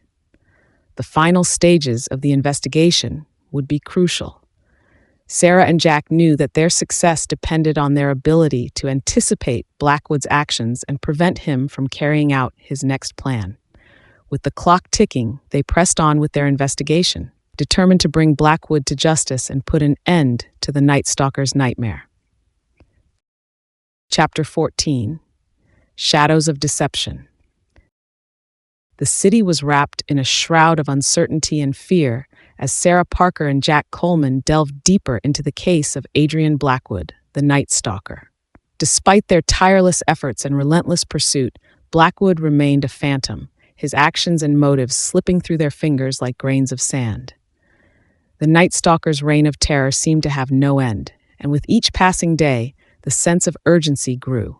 Inside the precinct, the atmosphere was a mix of frustration and determination. Sarah and Jack convened with their team in a large, cluttered conference room. The walls were covered in maps, photographs, and evidence. Pinned to the corkboard were dozens of photos of victims, crime scenes, and locations connected to Blackwood's network. The team's latest task was to decode a series of encrypted messages that had recently surfaced, which were believed to be linked to Blackwood's next move. "We need to refocus our efforts," Sarah said, her voice carrying a sense of urgency. "The Night Stalker's operation is more intricate than we initially thought. We need to get ahead of him." Jack, his face drawn with fatigue but eyes sharp, nodded. "We need to analyze every piece of evidence we have. Blackwood's using multiple locations, and if we can pinpoint his next move, we might finally catch him." The team sprang into action, intensifying their surveillance efforts. They deployed additional personnel and resources to monitor the key locations identified from the recent findings. The operation was massive, involving both physical surveillance with officers on the ground and electronic monitoring with high-tech equipment. The city's streets, parks, and abandoned buildings became a chessboard, with every movement scrutinized. As the days wore on, the pressure on Sarah and Jack increased. The city was gripped by fear, with news reports and public forums discussing the growing anxiety surrounding the Night Stalker. Every new sighting or lead was a beacon of hope, but each lead that turned out to be a dead end only fueled the frustration. One evening, Sarah received a call from an informant named Marcus, a man who had previously worked as a low-level enforcer for Blackwood. He was jittery and fearful, but his information was crucial. Marcus had overheard discussions about a major operation that Blackwood was planning. "Blackwood's planning something big," Marcus said, his voice quivering. "I don't know the specifics, but they're preparing for a major operation. I overheard them talking about it, and it's going to be huge." Sarah's pulse quickened. "Do you have any idea where this operation is taking place or when it's happening?" Marcus shook his head. "I don't have the details, but I know it's going to be soon. They're mobilizing a lot of resources." With this new information, Sarah and Jack adjusted their strategy. They focused their efforts on the locations where Blackwood had been known to meet with his associates. They enlisted the help of cryptography experts to decode any additional encrypted messages, hoping to uncover more details about the impending operation. Their analysis revealed a pattern of increased activity at several key locations. Surveillance footage showed unfamiliar individuals arriving and leaving at odd hours, suggesting that something significant was about to happen. Sarah and Jack decided to investigate these sites further, believing that they might uncover crucial information. One night, they concentrated their efforts on an abandoned warehouse near the docks. The warehouse had recently shown increased activity, and its isolated location made it a prime suspect for Blackwood's operations. The building loomed dark and foreboding as Sarah and Jack approached, with a high fence and security personnel stationed around the perimeter. "We need to be discreet," Sarah instructed, her voice low. "Blackwood is likely expecting trouble. We don't want to alert him before we've gathered enough evidence." With their team providing support from a distance, Sarah and Jack carefully navigated their way through the security measures. They avoided detection as they entered the building, their footsteps echoing in the empty warehouse. Inside, they found crates, machinery, and stacks of documents. "This place is a gold mine of information," Jack said as he sifted through the papers. "We need to gather everything we can and get it back to the precinct." As they worked, they overheard footsteps approaching. Sarah and Jack quickly took cover, their hearts pounding. They watched as a group of men entered the room, discussing their plans in hushed tones. Blackwood's name was mentioned, confirming his involvement in the operation. After the men left, Sarah and Jack seized the opportunity to collect as much evidence as possible. The documents they gathered provided valuable insights into Blackwood's plans, including details about coordinated attacks and kidnappings. With the evidence in hand, they made their way out of the warehouse and returned to the precinct. Back at the precinct, the analysis of the evidence revealed that Blackwood was orchestrating a series of high-profile attacks across the city. The plans were detailed and involved multiple targets. The information was shared with law enforcement agencies, and a city-wide alert was issued to increase security and prevent the attacks. Despite their progress, Sarah and Jack knew that Blackwood remained a significant threat. His network was deeply entrenched, and his operatives were skilled at evading detection. The complexity of the operation made it difficult to pinpoint the exact timing and location of the planned crimes. One evening, Sarah received another urgent call from the surveillance team.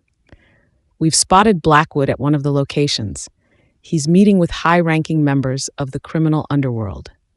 Sarah and Jack prepared to respond. The meeting was taking place at an upscale warehouse in a secluded part of town. The location had previously been identified as a key site in Blackwood's network.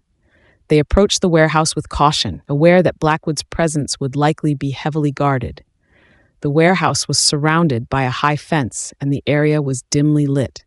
Sarah and Jack carefully navigated their way through the security measures, using their knowledge of the site to avoid detection. Inside, they discovered a large meeting room filled with maps, documents, and electronic equipment. "This is it," Sarah whispered to Jack.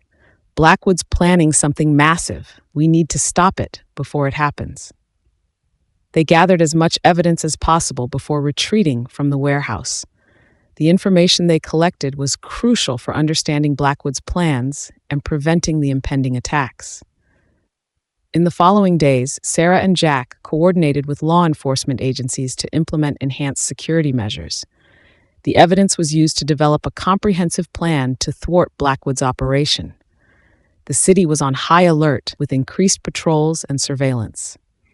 Despite their efforts, the search for Blackwood continued. His network remained active, and the threat of further attacks loomed. Sarah and Jack remained focused on their mission, determined to bring Blackwood to justice. The investigation was a race against time.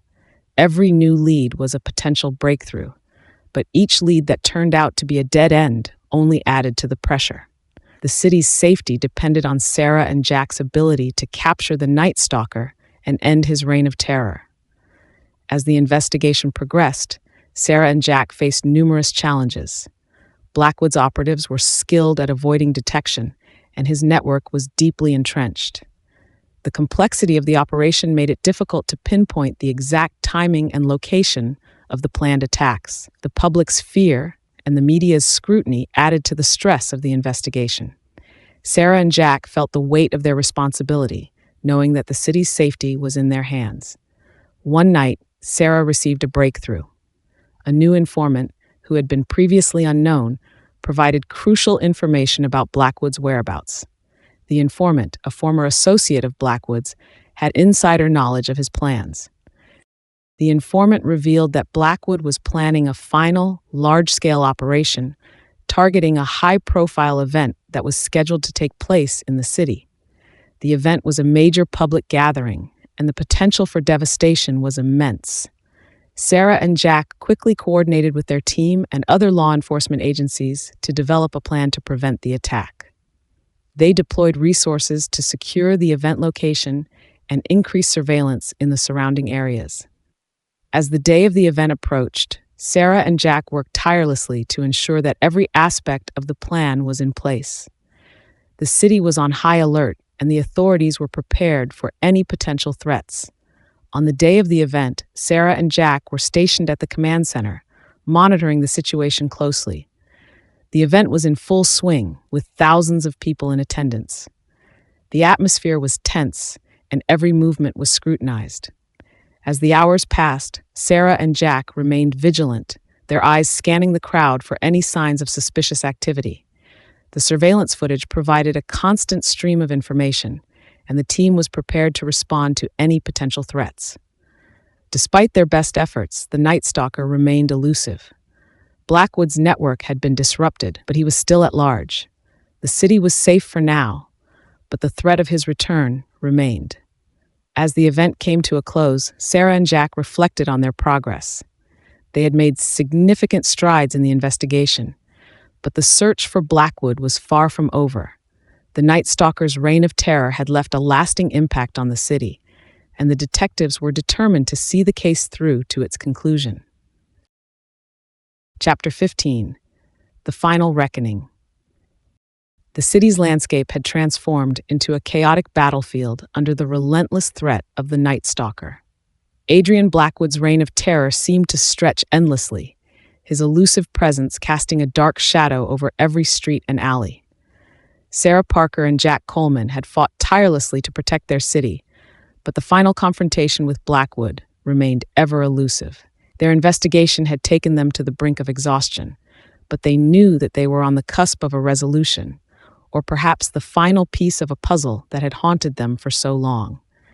The sense of urgency grew as the days passed. The city was a powder keg, with fear and anticipation hanging thick in the air. The Night Stalker's last known plans had been foiled, but Blackwood himself was still at large, his network of operatives disrupted but not entirely dismantled. The pressure on Sarah and Jack was immense.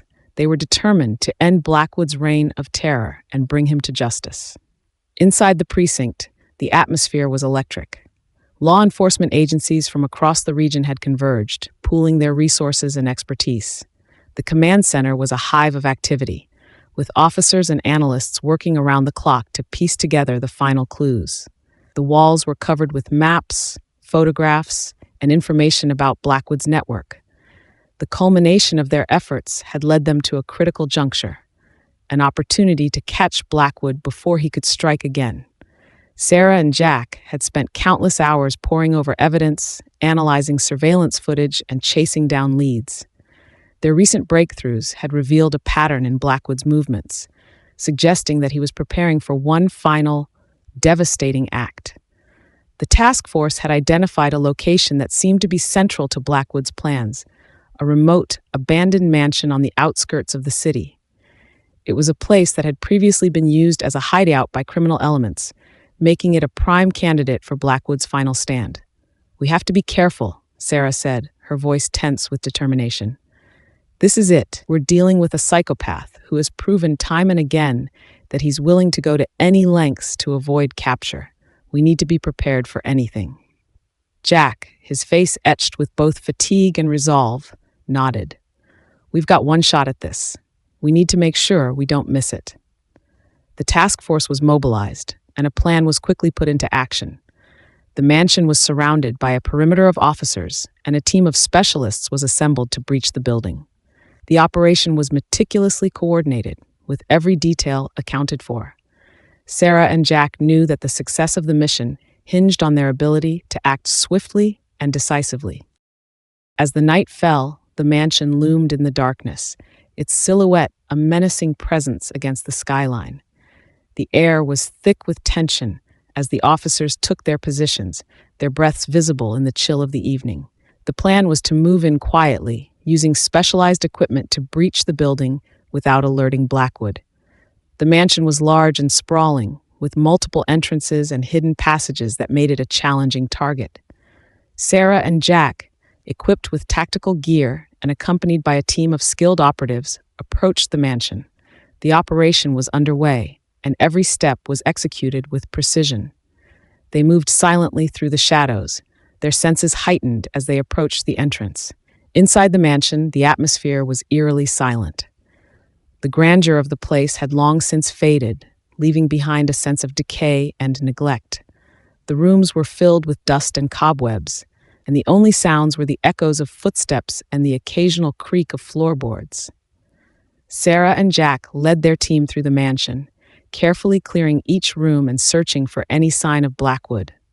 The building was a labyrinth of corridors and hidden rooms, and the search was painstakingly slow.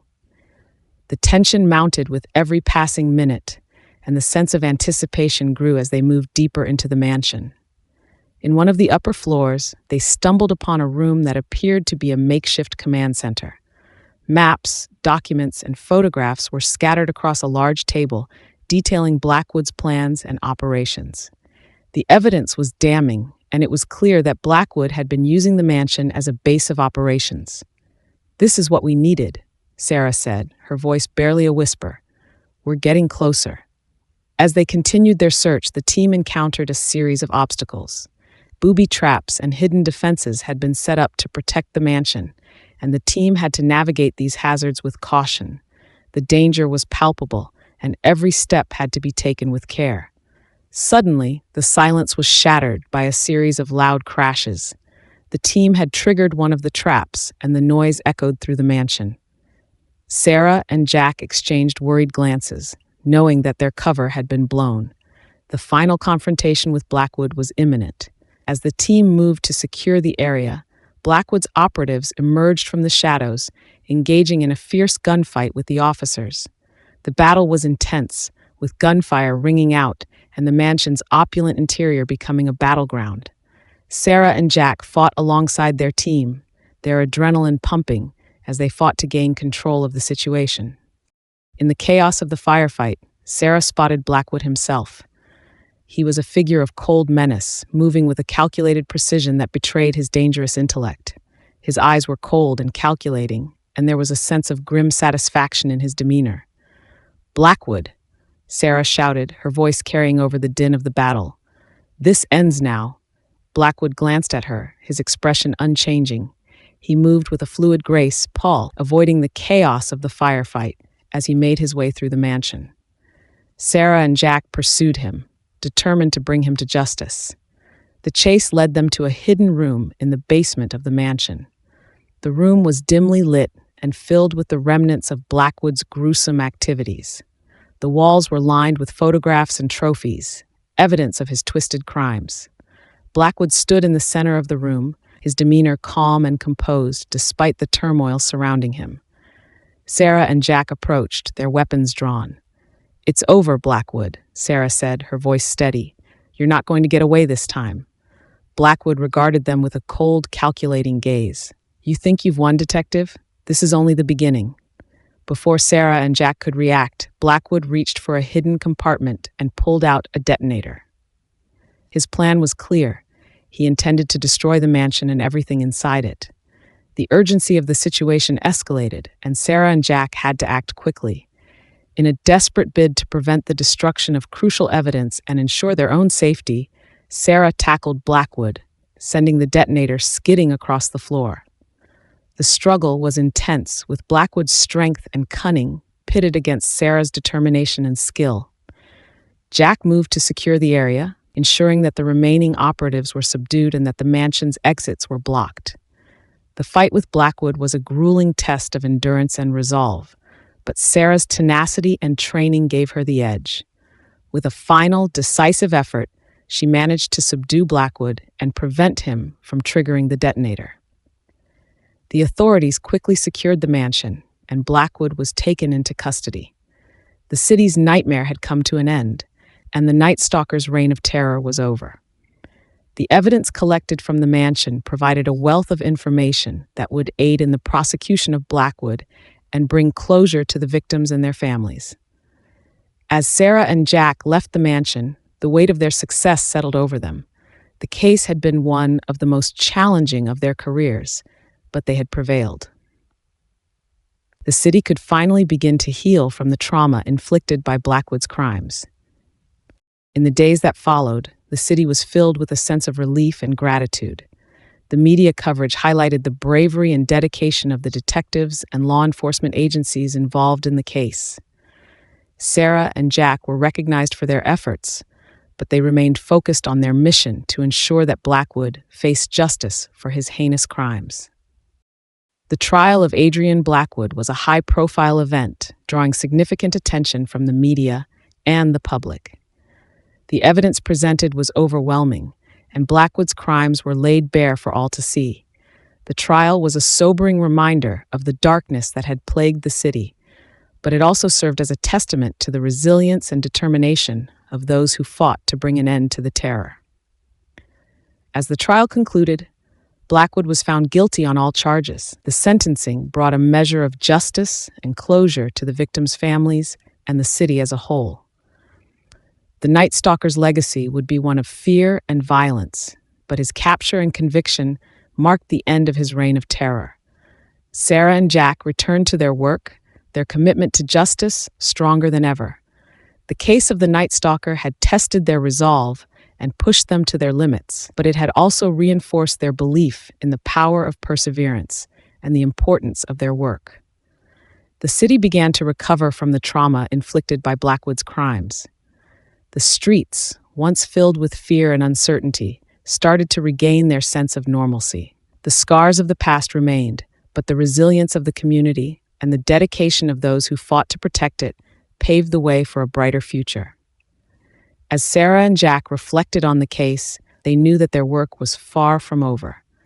The fight against crime and evil was an ongoing battle, but the successful resolution of the Night Stalker case was a testament to their dedication and their unwavering commitment to justice. The legacy of Adrian Blackwood would serve as a reminder of the darkness that can lurk within the human soul, but it would also stand as a testament to the strength and determination of those who stand against it. The Night Stalker's reign of terror had come to an end, and the city could finally breathe a sigh of relief. In the quiet moments after the case, Sarah and Jack found solace in the knowledge that they had made a difference.